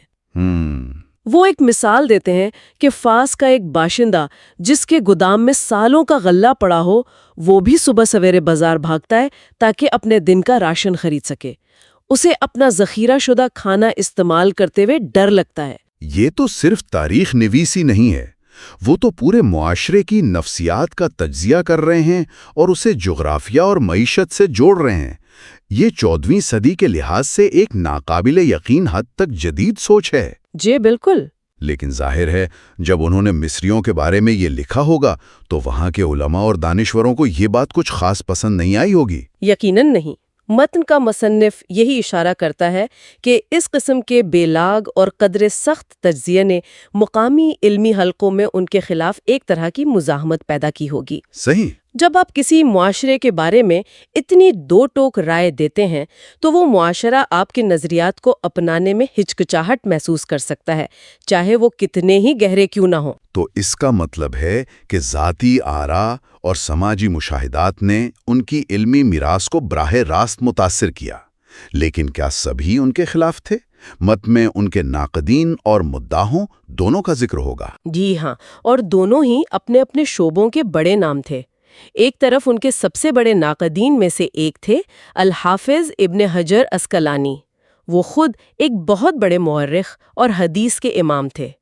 انہوں نے ابن خلدون کے نئے علم العمران یا علم معاشرت کو یہ کہہ کر مسترد کر دیا کہ یہ محض لفاظی سے مزین ہے۔ یعنی ابن حجر عسقلانی کہہ رہے تھے کہ یہ سب باتیں سننے میں اچھی لگتی ہیں لیکن ان کی کوئی ٹھوس علمی بنیاد نہیں۔ یہ ایک بہت بڑا الزام ہے، خاص طور پر جب وہ خود ایک مورخ تھے۔ بالکل، اور یہ دکھاتا ہے کہ ابن خلدون کے نئے علم کو شروع سے ہی کتنی سخت مزاحمت کا سامنا تھا، لیکن دوسری طرف ان کے مداح بھی تھے۔ مصر میں تقی الدین المقریزی جیسے عالم تھے جو جوانی میں قاہرہ میں ان کے لیکچرز میں شریک ہوئے اور ان سے بے حد متاثر تھے۔ اور شمالی افریقہ میں ان کے سب سے اہم فکری وارث ابن لزم۔ تو ابتدائی طور پر کچھ اثر تو ہوا، کچھ لوگوں نے ان کی اہمیت کو پہچانا، لیکن پھر وہ سلسلہ جیسے رک گیا۔ 200 سال ایک بہت لمبا عرصہ ہے۔ ایسا لگتا ہے کہ ان کا کام ایک علمی خزانے کی طرح کہیں دفن ہو گیا تھا۔ بالکل، اور یہ خزانہ دوبارہ تب دریافت ہوا جب ایک اور عظیم سلطنت کو اس کی ضرورت پڑی، سلطنت عثمانیہ۔ 17ویں صدی تک سلطنت عثمانیہ اپنے عروج سے گزر کر زوال کے آثار محسوس کرنے لگی تھی۔ اس کے دانشور اور مورخ جیسے کاتب چلبی اور مصطفیٰ نعیمہ اس زوال کی وجوہات تلاش کر رہے تھے۔ اور انہیں ایک ایسے نظریاتی فریم ورک کی تلاش تھی جو یہ سمجھا سکے کہ عظیم سلطنتیں کیوں کمزور پڑ جاتی ہیں۔ اور انہیں یہ فریم ورک ابن خلدون کے ہاں ملا۔ یہیں پر دائرہ عدل یعنی سرکل آف ایکوٹی کا تصور سامنے آتا ہے۔ جب میں نے اس کے بارے میں پڑھا تو مجھے لگا کہ یہ تو 17ویں صدی کا ایک سیاسی فلو چارٹ ہے۔ یہ بالکل ایک فلو چارٹ ہی ہے۔ یہ ایک ایسا نظام ہے جس میں ہر چیز دوسری سے جڑی ہوئی ہے۔ اس کے 8 اصول ہیں اور یہ ایک دائرے کی طرح کام کرتے ہیں۔ پہلا اصول ہے فوج کے بغیر کوئی شاہی اختیار نہیں۔ سیدھی سی بات ہے، طاقت کے لیے فوج چاہیے۔ بالکل، لیکن دوسرا اصول اسے فوراً جوڑتا ہے، دولت کے بغیر کوئی فوج نہیں۔ اور دولت کہاں سے آتی ہے؟ تیسرا اصول، رعایا دولت پیدا کرتی ہے۔ تو بادشاہ، فوج اور عوام سب ایک زنجیر میں بندھے ہوئے ہیں۔ بادشاہ عوام کے بغیر کچھ نہیں، کیونکہ وہی دولت کا سرچشمہ ہے۔ اور عوام بادشاہ کے ساتھ کیوں رہیں گے؟ چوتھا اصول، انصاف رعایا کی وفاداری کو قائم رکھتا ہے۔ یہاں سے یہ دائرہ مکمل ہونا شروع ہوتا ہے۔ انصاف ہوگا تو رعایا خوشحال ہوگی، خوشحال رعایا ٹیکس دے گی، ٹیکس سے فوج مضبوط ہوگی اور مضبوط فوج سے بادشاہت قائم رہے گی۔ واہ! نیما نے اس تصور کو استعمال کر کے عثمانی سلطان کو یہ سمجھایا کہ اگر سلطنت کو بچانا ہے تو اس سائیکل کو سمجھنا ہوگا اور انصاف کے اصول کو بحال کرنا ہوگا۔ تو یہ صرف ایک فلسفہ نہیں تھا، یہ بقا کا ایک فارمولا تھا۔ یعنی ابن خلدون کے نظریات صرف ایک علمی مشغلہ نہیں رہے، بلکہ انہیں ریاست بچانے کے ایک عملی منصوبے کے طور پر استعمال کیا جا رہا تھا۔ یہ بہت اہم نقطہ ہے۔ جی بالکل۔ اور متن کے مطابق شاید عثمانیوں کی اسی دلچسپی کی وجہ سے یورپیوں کی نظر ان پر پڑی۔ یہ دریافت کیسے ہوئی؟ یہ دریافت بھی بدتدریج ہوئی۔ ان کا نام پہلی بار یورپ میں 1636 میں تیمور لنگ کی سوانح عمری کے ایک لاطینی ترجمے میں سامنے آیا، جہاں ابن خلدون اور تیمور کی تاریخی ملاقات کا ذکر تھا۔ اچھا۔ پھر تقریباً 60 سال بعد بارتھلمی ڈی ہربلوٹ کی مشہور ببلیوتھیک اورینٹالا میں ان کی ایک مختصر سوانح حیات شائع ہوئی، لیکن اصل کام 19ویں صدی میں شروع ہوا، جب یورپی مستشرقین نے باقاعدہ ان کے کام کا ترجمہ کرنا شروع کیا۔ ڈی ساسی نے فرانسیسی میں، ہیمر پرگسٹال نے جرمنی میں، اور پھر ڈی سالن کا مکمل ترجمہ سامنے آیا۔ اور جب مغرب نے انہیں پڑھا تو ان کا رد عمل کیسا تھا؟ متن اسے 3 حصوں میں تقسیم کرتا ہے: تعریف، تنقید اور دفاع۔ آئیے تعریف سے شروع کرتے ہیں۔ ابتدائی تعریف کرنے والوں میں ایک عجیب سی دغلی پالیسی نظر آتی ہے۔ وہ ایک طرف تو ان کی ذہانت کے قائل تھے، لیکن دوسری طرف ایک مستشرقانہ تعصب بھی جھلکتا تھا۔ مستشرقانہ یا اورینٹلسٹ سوچ، مطلب مشرق کو مغرب کے مقابلے میں کمتر، غیر منطقی اور پسماندہ سمجھنا۔ تو وہ تعریف بھی اسی اینک سے کر رہے تھے؟ جی ہاں، مثال کے طور پر یعقوب گریبرگ نے ابن خلدون کو ایک ذہین عالم کہا، لیکن ساتھ ہی افسوس کا اظہار کیا کہ وہ اسلام کے تعصبات کو مکمل طور پر ترک نہیں کر سکے تھے۔ گویا ان کے نزدیک ایک مسلمان مفکر کا ذہین ہونا ایک غیر معمولی بات تھی، ایک استثناء۔ یہی رویہ رینالڈ نکلسن کے ہاں بھی ملتا ہے، جنہوں نے ابن خلدون کو مسلمانوں میں ایک تنہا جینیس قرار دیا، جس کے حقیقی علمی وارث میکیاویلی اور ویکو جیسے یورپی تھے۔ یعنی تعریف کے پردے میں وہ یہ کہہ رہے تھے کہ دیکھو یہ شخص اپنی قوم اور ثقافت سے کتنا مختلف اور برتر تھا۔ یہ تو ایک طرح سے پورے مسلم فکری ورثے کی توہین ہے۔ بالکل۔ ہسپانوی فلسفی اورٹیگا وائی گیسٹ نے تو یہاں تک کہہ دیا کہ وہ واحد افریقی تھے جو ایک مفکر کہلانے کے لائق تھے۔ لیکن تصویر کا دوسرا رخ بھی تھا۔ کچھ یورپی مفکرین نے انہیں بغیر کسی تعصب کے سراہا۔ رابرٹ فلنٹ نے 1893 میں لکھا کہ نہ کلاسیکی اور نہ ہی قرون وسطی کی عیسائی دنیا ان جیسی ذہانت کا کوئی اور نام پیش کر سکتی ہے۔ یہ تو بہت بڑا اعتراف تھا۔ انہوں نے ابن خلدون کو تاریخ کے فلسفے میں افلاطون اور ارسطو سے بھی بڑا مفکر قرار دیا۔ جی، اور سائنس کے عظیم مورخ جارج سارٹن کا بھی ذکر ہے۔ انہوں نے بھی ان کی بہت تعریف کی۔ انہوں نے انہیں تاریخ کے اولین فلسفیوں میں سے ایک کہا اور اس بات پر زور دیا کہ اگر کسی کو قرون وسطیٰ کی سائنس کو سمجھنا ہے تو اس کے لیے عربی زبان سیکھنا اتنا ہی ضروری ہے جتنا کہ یونانی یا لاطینی۔ یہ ایک طرح سے یورپی مرکزیت پر براہ راست تنقید تھی۔ اچھا، معاشیات کے شعبے میں ان کا استقبال کیسا رہا؟ وہاں تو شمپیٹیرین گیپ کا ذکر آتا ہے۔ جی، یہ ایک دلچسپ معاملہ ہے۔ مشہور ماہر معاشیات جوزف شمپیٹر نے جب معاشی فکر کی تاریخ لکھی تو انہوں نے ارسطو کے بعد سیدھا 13ویں صدی کے یورپی مفکرین پر چھلانگ لگا دی اور بیچ کے تقریباً 500 سال کے علمی کام کو نظر انداز کر دیا۔ یعنی ایسا ہے جیسے کوئی فلمی تاریخ لکھے اور چپکے سے دی گاڈ فادر سے لے کر پلپ فکشن تک کا پورا دور ہی غائب کر دے۔ یہ کوئی چھوٹی موٹی بھول نہیں، یہ ایک بہت بڑا خلا ہے۔ بالکل، لیکن دوسری طرف جوزف سپینگلر جیسے ماہرین بھی تھے جنہوں نے ابن خلدون کو قرون وسطیٰ کے اسلام کا سب سے بڑا ماہر معاشیات قرار دیا۔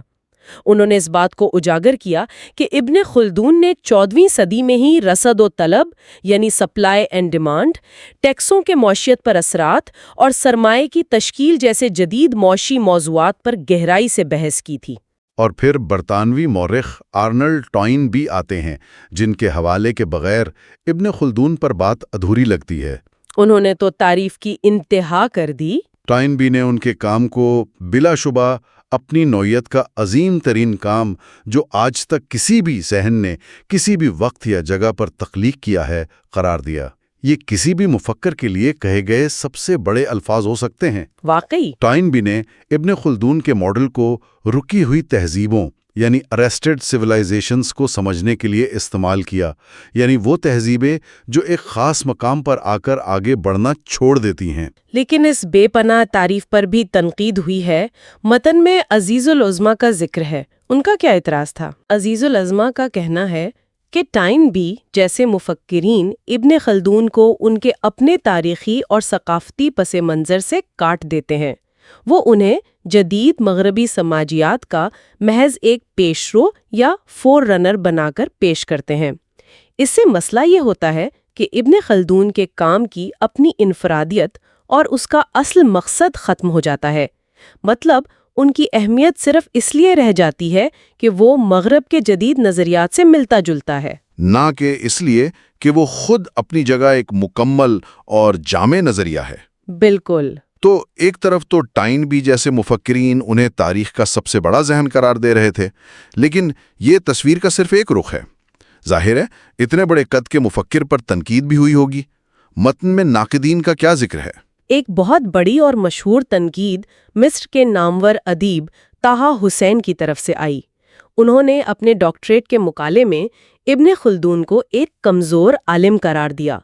ان کا بنیادی نقطہ یہ تھا کہ ابن خلدون کا کام سماجیات نہیں کہلایا جا سکتا کیونکہ ان کا سارا تجزیہ صرف ریاست کے گرد گھومتا ہے، جبکہ سماجیات کا دائرہ کار اس سے کہیں زیادہ وسیع ہے۔ اشارہ دیتا ہے کہ شاید اس تنقید کے پیچھے ایک مصری قوم پرستانہ نقطہ نظر بھی کار فرما تھا، وہی پرانی ناراضگی جس کا ہم نے شروع میں ذکر کیا تھا۔ اور اس کے علاوہ کوئی فکری یا علمی تنقید؟ ایک اور بہت اہم اور سنجیدہ تنقید یہ کی جاتی ہے کہ کیا ابن خلدون نے مقدمہ میں جو عظیم نظریہ پیش کیا اسے اپنی ہی لکھی ہوئی تاریخ کی کتاب العبر پر لاگو بھی کیا یا نہیں؟ ناقدین کا کہنا ہے کہ ان کی تاریخ کی کتاب زیادہ تر روایتی تاریخ کی کتابوں کی طرح ہی ہے، جس میں بادشاہوں اور واقعات کا ذکر ہے اور اس میں ان کے اپنے علم الامران کے نظریے کا عملی اطلاق نظر نہیں آتا۔ یہ تو ایک بہت وزنی اعتراض ہے۔ اس کا کیا جواب دیا گیا ہے؟ مقدمہ کے مشہور مترجم فرانز روزنتھال نے اس کا بھرپور دفاع کیا ہے۔ ان کا کہنا ہے کہ یہ تنقید درست نہیں ہے۔ ابن خلدون نے اپنا نظریہ خاص طور پر شمالی افریقہ اور بربر قبائل کی تاریخ پر بہت کامیابی سے لاگو کیا۔ کتاب العبر کے وہ حصے جو مغرب کی تاریخ سے متعلق ہیں، ان میں مقدمہ کا نظریاتی فریم ورک واضح طور پر نظر آتا ہے۔ ان تمام تعریفوں اور تنقیدوں کے بعد ہم آج کے دور میں پہنچتے ہیں۔ متن کہتا ہے کہ ان تمام باتوں کے باوجود ابن خلدون کی حیثیت آج بھی حاشیہ پر یعنی مارجنل ہے۔ ان کا نام سب جانتے ہیں، ان کا ذکر ہوتا ہے، لیکن سماجیات کی درسی کتابوں میں انہیں وہ مرکزی مقام حاصل نہیں جو مارکس، ویبر یا درخائم کو حاصل ہے۔ انہیں مرکزی دھارے سے الگ تھلگ کیوں رکھا گیا؟ دیکھیں، متن کے مطابق اس کی سب سے بنیادی وجہ یہ ہے کہ ان کے کام کو منظم طریقے سے ایک جدید سماجیاتی نظریے میں تبدیل کرنے کی سنجیدہ کوشش نہیں کی گئی۔ ان کی تعریف تو بہت کی گئی، لیکن ان کے نظریات کو ایک زندہ اور قابل استعمال فریم ورک کے طور پر نہیں اپنایا گیا، اور اس کی جڑیں سماجی علوم پر یورپی مرکزیت یعنی یورو سینٹرزم کے غلبے میں ہیں۔ اور یورو سینٹرزم کا مطلب یہ ہے کہ ہم دنیا کی تاریخ اور علم کو صرف یورپ کی اینک سے دیکھتے ہیں اور یہ فرض کر لیتے ہیں کہ تمام اہم نظریات وہیں سے آئے ہیں۔ بالکل، اور اس سوچ کی وجہ سے ابن خلدون جیسے غیر یورپی مفکرین کے لیے اس کلب میں مستقل جگہ بنانا بہت مشکل ہو جاتا ہے، اور یہی بات ان پر ہونے والی تحقیق کی نوعیت سے بھی ظاہر ہوتی ہے۔ متن میں ان پر ہونے والے کام کو 7 اقسام میں تقسیم کیا گیا ہے، اور یہ تقسیم ہی پوری کہانی بیان کر دیتی ہے۔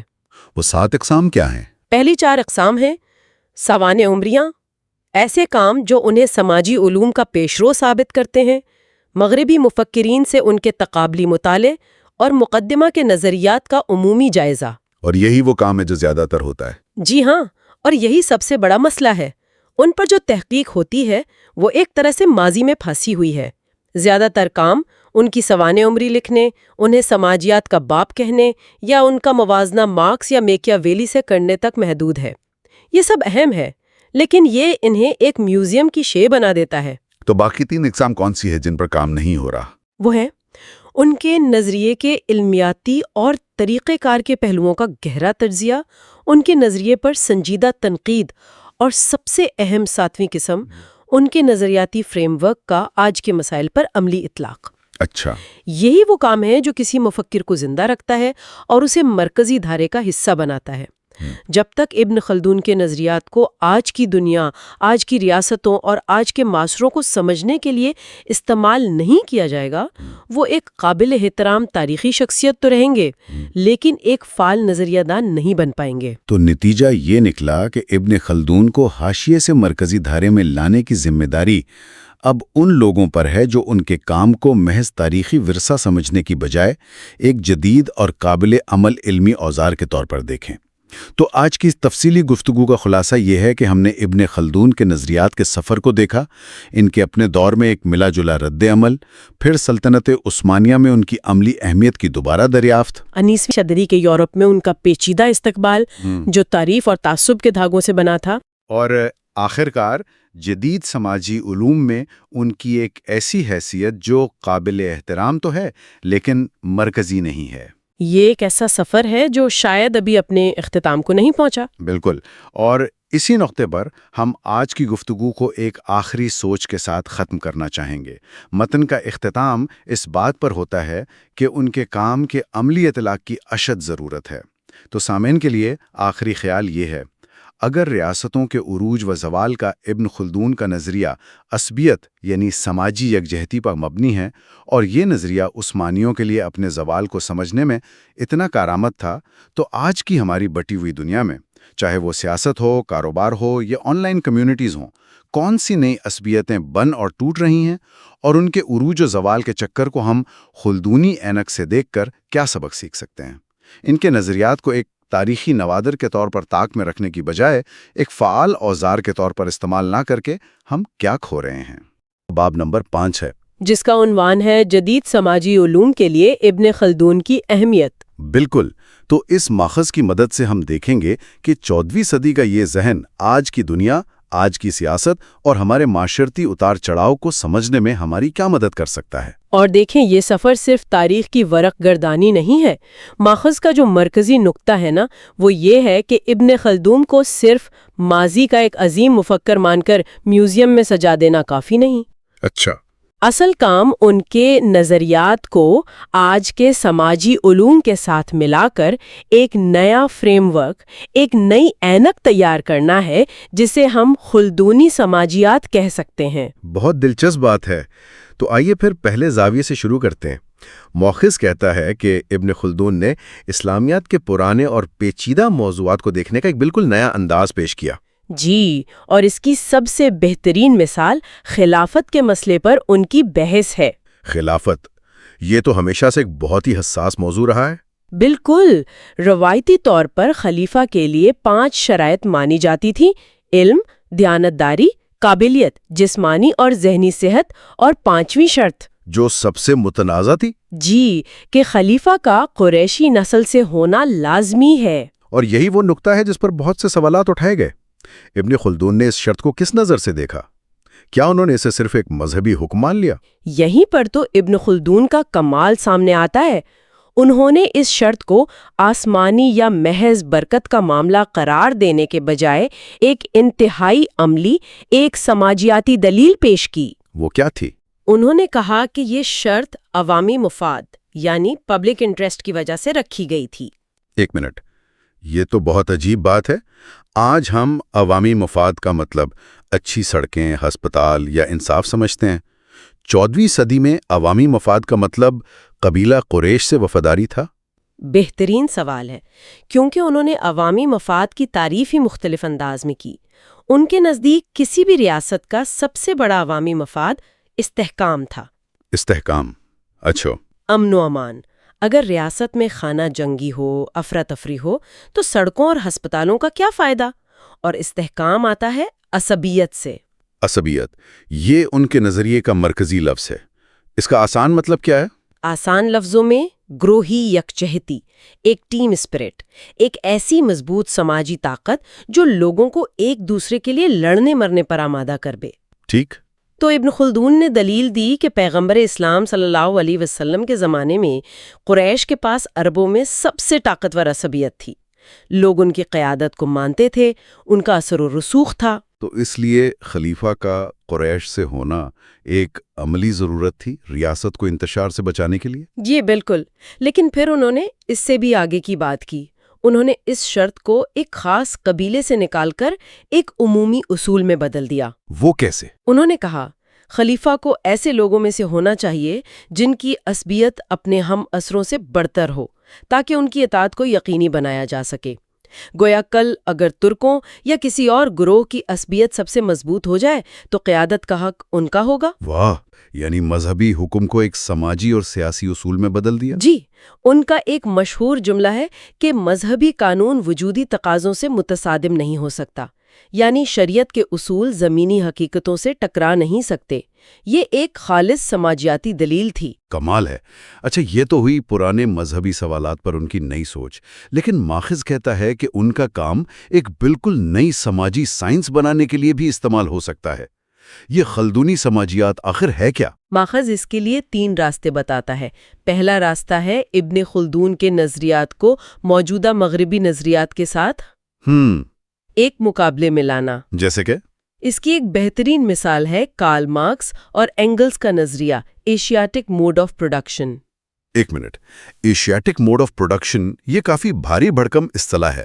آسان لفظوں میں اس کا کیا مطلب تھا؟ مطلب یہ تھا کہ ہندوستان جیسے ایشیائی معاشرے جامد یعنی سٹیگننٹ تھے۔ ان کا نقطہ یہ تھا کہ ان معاشروں میں وہ اندرونی طبقاتی کشمکش نہیں تھی جو یورپ کو جاگیرداری سے سرمایہ داری کی طرف لے گئی۔ اچھا، یعنی ایک ہی چکر میں پھنسے ہوئے تھے، ایک بادشاہ جاتا دوسرا آ جاتا، لیکن بنیادی ڈھانچہ ویسا کا ویسا ہی رہتا تھا۔ بالکل، گویا ان معاشروں کی کوئی تاریخ نہیں تھی، صرف ایک ہی کہانی بار بار دہرائی جا رہی تھی۔ لیکن ابن خلدون بھی تو ریاستوں کے عروج و زوال کے چکر کی ہی بات کرتے ہیں، تو ان کا نظریہ مارکس سے مختلف کیسے ہوا؟ یہی تو سب سے دلچسپ نکتہ ہے۔ مارکس کے نزدیک تبدیلی باہر سے آتی تھی، جیسے برطانوی سامراج نے آ کر ہندوستان کو توڑا، لیکن ابن خلدون کے نظریے میں تبدیلی کا انجن معاشرے کے اندر ہی موجود ہے۔ اور وہ انجن ہے اسدیت۔ جی، جس قبائلی عصبیت کی بنیاد پر ایک خاندان اقتدار میں آتا ہے، وقت کے ساتھ ساتھ شہری زندگی اور عیش و عشرت کی وجہ سے وہی عصبیت کمزور پڑ جاتی ہے، اور پھر کوئی نیا مضبوط عصبیت والا گروہ آ کر اسے ہٹا دیتا ہے۔ اس کی کوئی ٹھوس تاریخی مثال ہے؟ ماخذ ایک شاندار مثال دیتا ہے۔ سلطنت عثمانیہ اور ایران کی صفوی سلطنت کا موازنہ دونوں کی بنیاد خانہ بدوش قبائلی تحریکوں پر تھی۔ ٹھیک ہے۔ لیکن عثمانیوں نے بہت جلد سمجھ لیا کہ قبائلی طاقت ناقابل اعتبار ہوتی ہے۔ انہوں نے دوشیرما جیسا نظام بنایا، جس میں مفتوحہ علاقوں سے عیسائی بچوں کو لا کر انہیں مسلمان بنا کر سلطنت کے وفادار فوجی اور بیوروکریٹ بنایا جاتا تھا۔ جی بالکل، انہوں نے قبائلی عصبیت کو ایک ریاستی ڈھانچے سے بدل دیا۔ نتیجہ، سلطنت عثمانیہ 600 سال سے زیادہ قائم رہیں۔ اور صفیوں نے کیا کیا؟ صفی سلطنت اپنی فوجی طاقت کے لیے ترک قبائل، جنہیں قزلباش کہتے تھے، پر انحصار کرتی رہی۔ نتیجہ یہ نکلا کہ یہ قزلباش سردار ہمیشہ بادشاہ کے لیے خطرہ بنے رہے۔ یعنی ایران میں خاندانوں کے عروج و زوال کا خلدونی چکر زیادہ تیزی سے چلتا رہا۔ بالکل، یہ حرکیات مارکسزم سے کہیں بہتر طور پر خلدونی نظریے سے سمجھی جا سکتی ہیں۔ رکیے، تو آپ کہہ رہی ہیں کہ عصبیت ایک ایسی آگ ہے جو آپ کو تخت تک تو پہنچاتی ہے، لیکن اگر آپ نے اسے قابو میں نہ رکھا تو وہی آگ آپ کا گھر بھی جلا دیتی ہے؟ بالکل یہی بات ہے۔ اچھا، اب دوسرے راستے پر آتے ہیں، جو ہے خلدونی تصورات کو خود فروغ دینا، جیسے ان کا اقتدار کا تصور۔ ٹھیک ہے۔ انہوں نے دو طرح کی حکومتوں میں فرق کیا، ایک خلافت اور دوسری ملک یعنی بادشاہت۔ خلافت شریعت پر مبنی تھی اور ملک طاقت اور زبردستی پر۔ جی، اور ماخذ اس کا موازنہ مشہور جرمن ماہر سماجیات میکس ویبر کے تصورات سے کرتا ہے۔ اچھا، وہ کیسے؟ ابن خلدون کی خلافت ویبر کی عقلی قانونی اتھارٹی سے ملتی جلتی ہے، جہاں لوگ کسی شخص کی نہیں بلکہ قانون اور اصولوں کی اطاعت کرتے ہیں، جبکہ ملک ویبر کی موروثی حکومت کی طرح ہے۔ یعنی ان کے تصورات کو جدید سماجیاتی زبان میں ترجمہ کیا جا سکتا ہے۔ بالکل، اور تیسرا راستہ ہے ان موضوعات کی طرف توجہ دینا جن پر آج تحقیق کی ضرورت ہے، جیسے کہ بدعنوانی۔ بدعنوانی، یہ تو بہت اہم موضوع ہے۔ جی، اور یہ شاید ان کا سب سے دھماکہ خیز تجزیہ ہے۔ ابن خلدون نے بدعنوانی، جسے وہ فساد کہتے ہیں، کو کسی حکمران کی ذاتی اچھائی یا برائی سے نہیں بلکہ عیش و عشرت اور شہری زندگی کے فروغ سے جوڑا ہے۔ اچھا۔ انہوں نے کسی بھی حکمران خاندان یا سلطنت کی زندگی کے 5 مراحل بیان کیے ہیں۔ یہ 5 مراحل کیا ہے؟ یہ سننے میں بہت دلچسپ لگ رہے ہیں۔ پہلا مرحلہ ہے فتح اور کامیابی۔ اس مرحلے پر عصبیت اپنے عروج پر ہوتی ہے، سب مل کے جد و جہد کرتے ہیں، مساوات ہوتی ہے۔ ٹھیک ہے، ایک سٹارٹ اپ کی طرح۔ ایک طرح سے، ہاں۔ دوسرا مرحلہ ہے اقتدار پر مکمل قبضہ۔ اب حکمران اپنے پرانے ساتھیوں کو راستے سے ہٹاتا ہے اور اپنے وفادار تنخواہ دار ملازم بھرتی کرتا ہے۔ یعنی پرانے دوستوں سے چھٹکارا حاصل کرنا، یہ تو ہر جگہ ہوتا ہے۔ بالکل۔ تیسرا مرحلہ ہے فراغت اور خواہشات کا ظہور۔ اب ریاست مستحکم ہو چکی ہے، حکمران بڑی بڑی عمارتیں بناتا ہے، اپنی شان و شوکت کا اظہار کرتا ہے۔ اور چوتھا مرحلہ؟ چوتھا مرحلہ ہے قناعت اور امن پسندی۔ اس مرحلے پر حکمران کوئی نئی جنگ نہیں کرنا چاہتا، وہ صرف اپنے پیشوروں کی بنائی ہوئی چیزوں کو برقرار رکھنے کی کوشش کرتا ہے۔ اور پھر آتا ہے آخری مرحلہ۔ جی، 5واں اور آخری مرحلہ، فضول خرچی اور بربادی۔ اس میں کیا ہوتا ہے؟ اس مرحلے پر حکمران اور اس کا اندرونی حلقہ عیش و عشرت میں ڈوب جاتا ہے۔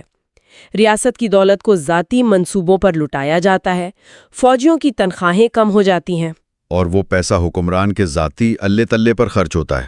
جی، اور آخر کار خاندان ایک ایسی بیماری کا شکار ہو جاتا ہے جسے ابن خلدون بڑھاپا کہتے ہیں، اور پھر کوئی نئی توانا عصبیت اسے اکھاڑ پھینکتی ہے۔ یعنی ابن خلدون یہ کہہ رہے ہیں کہ بدعنوانی کوئی اخلاقی بیماری نہیں، بلکہ یہ کسی بھی طاقتور ادارے کی زندگی کا آخری متوقع مرحلہ ہے، جیسے بڑھاپا آتا ہے۔ بالکل یہی بات ہے۔ یہ ایک انقلابی سوچ ہے، وہ اسے ایک فطری عمل کے طور پر دیکھ رہے ہیں۔ یہ تو صرف 14ویں صدی کی سلطنتوں کی کہانی نہیں، یہ آج کی بڑی کارپوریشنز اور سیاسی خاندانوں پر بھی اتنی ہی درست ثابت ہو سکتی ہے۔ یقیناً، جب ایک کمپنی کا CEO کارپوریٹ پیسہ اپنے ذاتی جیٹ پر خرچ کرنے لگے تو سمجھ لیں کہ 5واں مرحلہ شروع ہو چکا ہے۔ یہ واقعی ایک گہری سوچ ہے۔ اچھا، یہ ہمیں آخری نقطے کی طرف لاتا ہے۔ ابن خلدون کا تحقیقی نقطۂ نظر یا میتھڈالوجی۔ جی، اور یہ نقطہ ان کے نظریات سے زیادہ ان کے طریقہ کار کے بارے میں ہے۔ ابن خلدون نے کہا کہ تاریخ صرف واقعات کو نقل کر دینے کا نام نہیں ہے۔ تاریخی معلومات کو آنکھیں بند کر کے قبول نہ کیا جائے۔ تو پھر کیا کیا جائے؟ اسے عقل اور سماجی اصولوں کی کسوٹی پر پرکھو، خود سے پوچھو، کیا ایسا ہونا ممکن بھی تھا؟ کیا ماخذ اس کی کوئی مثال دیتا ہے؟ ہاں، اور یہ ایک بہت ہی حساس اور متنازع مثال ہے۔ ماخذ برکت احمد کی تحقیق کا حوالہ دیتا ہے، جنہوں نے ابن خلدون کے طریقہ کار کو مدینہ میں بنو قریظہ کے واقعے پر لاگو کیا۔ اچھا۔ روایتی بیانیے کے مطابق غداری کے الزام میں اس قبیلے کے 600 سے 900 مردوں کو ایک ہی دن میں قتل کر دیا گیا تھا۔ لیکن بنو قریظہ کا واقعہ تو ایک مسلمہ تاریخی حقیقت سمجھا جاتا ہے۔ کیا اس پر سوال اٹھانا ایک طرح سے تاریخ کو چیلنج کرنا نہیں؟ یہ ایک بہترین سوال ہے، اور یہی ابن خلدون کے طریقہ کار کی خوبصورتی بھی ہے اور خطرہ بھی۔ ان کا مقصد تاریخ کو رد کرنا نہیں، بلکہ اسے عقل کی کسوٹی پر پرکھنا تھا۔ تو برکت احمد نے کیا سوالات اٹھائے؟ پہلا سوال امکانیت کا تھا۔ کیا اس وقت کے چھوٹے سے شہر مدینہ میں ایک دن کے اندر اتنے لوگوں کو قید کرنے، ان کے لیے خندقیں کھودنے، انہیں قتل کرنے اور لاشوں کو ٹھکانے لگانے کے وسائل تھے؟ یہ ایک لاجسٹیکل سوال ہے۔ بالکل۔ دوسرا سوال نفسیاتی تھا۔ یہ کیسے ممکن ہے کہ سینکڑوں لوگوں کو جب موت نظر آ رہی ہو تو ان میں سے صرف ایک یا دو نے جان بچانے کے لیے اسلام قبول کرنے کی کوشش کی؟ انسانی فطرت اس کے خلاف جاتی ہے۔ اور تیسرا سوال؟ تیسرا سوال تاریخی کردار کا تھا۔ حضرت علی رضی اللہ تعالی، جو اپنی رحم دلی کے لیے مشہور ہیں، انہوں نے بعد میں اپنی کسی تقریر یا خطبے میں اس اتنے بڑے واقعے کا کوئی ذکر کیوں نہیں کیا؟ تو مقصد اس تاریخی سوال کا کوئی حتمی جواب دینا نہیں ہے؟ نہیں، بالکل نہیں۔ مقصد صرف یہ دکھانا ہے کہ ابن خلدون کا تنقیدی طریقہ کار آج بھی مانے ہوئے تاریخی بیانیوں پر نظر ثانی کرنے اور گہرے سوالات پوچھنے کے لیے کتنا کارآمد ہے۔ تو اس ساری گفتگو کا خلاصہ کیا ہے؟ ہم نے دیکھا کہ ابن خلدون پرانے موضوعات کے لیے نئے سماجیاتی دلائل فراہم کرتے ہیں، وہ ایک نئی خلدونی سماجیات کی بنیاد رکھتے ہیں، اور وہ تاریخ کو پرکھنے کا ایک عقلی طریقہ کار بھی دیتے ہیں۔ بالکل۔ اور ماخذ کا حتمی نقطہ یہ ہے کہ مسئلہ یہ نہیں کہ ابن خلدون کو نظر انداز کیا جاتا ہے، مسئلہ یہ ہے کہ ان کا ذکر تو ہوتا ہے مگر ان کے نظریات کا عملی اطلاق نہیں ہوتا۔ انہیں سنجیدگی سے نہیں لیا جاتا۔ جی، ان کے کام کو سنجیدگی سے لینا دراصل علم کی سیاست یعنی پالیٹکس آف نالج کا حصہ ہے۔ یہ مغربی علمی پیراڈائمز کے غلبے کو چیلنج کرنے کا ایک طریقہ ہے۔ آخر میں سامعین کے لیے ایک سوچ چھوڑے جاتے ہیں۔ ماخذ میں ابن خلدون کے کچھ ایسے موضوعات کا ذکر ہے جن پر زیادہ کام نہیں ہوا، جیسے تہذیبوں کے عروج و زوال میں خواہشات اور فراغت یعنی ڈیزائر اینڈ لیجر کا کردار۔ آج کی دنیا جو ہر وقت صرف اور خواہشات کی تکمیل پر مرکوز ہے، اس کے بارے میں ابن خلدون کا تجزیہ ہمیں کیا بتا سکتا ہے؟ ذرا ایک لمحے کے لیے سوچئے، کیا ہم اپنے ارد گرد، اپنی سیاست میں، بڑی کمپنیوں میں یا اپنے معاشرے میں کسی خاندان یا تہذیب کے اس 5ویں مرحلے یعنی فضول خرچی اور بربادی کے آثار دیکھ سکتے ہیں؟ ابن خلدون کی اینک لگا کر دیکھنے سے شاید ہمیں اپنی دنیا ایک بالکل مختلف شکل میں نظر آئے۔ بالکل۔ باب نمبر 6، جس کا عنوان ہے مزید مطالعہ اور حوالہ جات۔ اب سننے میں تھوڑا خشک لگ سکتا ہے، لیکن اصل میں یہ ایک خزانے کا نقشہ ہے۔ بالکل ٹھیک کہا آپ نے، یہ باب ایک طرح سے علمی جاسوسی کی گائیڈ ہے۔ واہ، علمی جاسوسی، دلچسپ۔ جی، یہ ہمیں بتاتا ہے کہ ابن خلدون کو سمجھنے کا سفر خود کیسا رہا ہے، ان کے اصلی الفاظ ہم تک کیسے پہنچے، کس نے ان کا ترجمہ کیا اور کیوں کیا، اور کون سی بڑی بحثیں ہیں جو آج تک ان کے کام کے گرد گھوم رہی ہیں۔ بالکل۔ تو ہمارا مشن آج ان تہوں کو ایک ایک کر کے اتارنا ہے، اور یہ دیکھنا ہے کہ صدیوں کی تشریحات، تراجم اور بحثوں کے نیچے چھپے ہوئے حقیقی مفکر کو ہم کیسے تلاش کر سکتے ہیں۔ جی، تو آئیے شروع کرتے ہیں سب سے بنیادی سوال سے۔ اگر کسی کو آج ابن خلدون کو پڑھنا ہو تو وہ کہاں سے شروع کرے؟ ایسا لگتا ہے کہ اصل کتاب تک پہنچنا ہی پہلا چیلنج ہے۔ یہ آپ نے بہت اہم نقطہ اٹھایا ہے۔ دیکھیں، یہ صرف ایک چیلنج نہیں، یہ ایک بہت بہت بڑا مسئلہ رہا ہے۔ اچھا، جی، ماخذ میں فرانز روزنتھال کی ایک بات نقل کی گئی ہے جو اس مسئلے کی سنگینی کو واضح کرتی ہے۔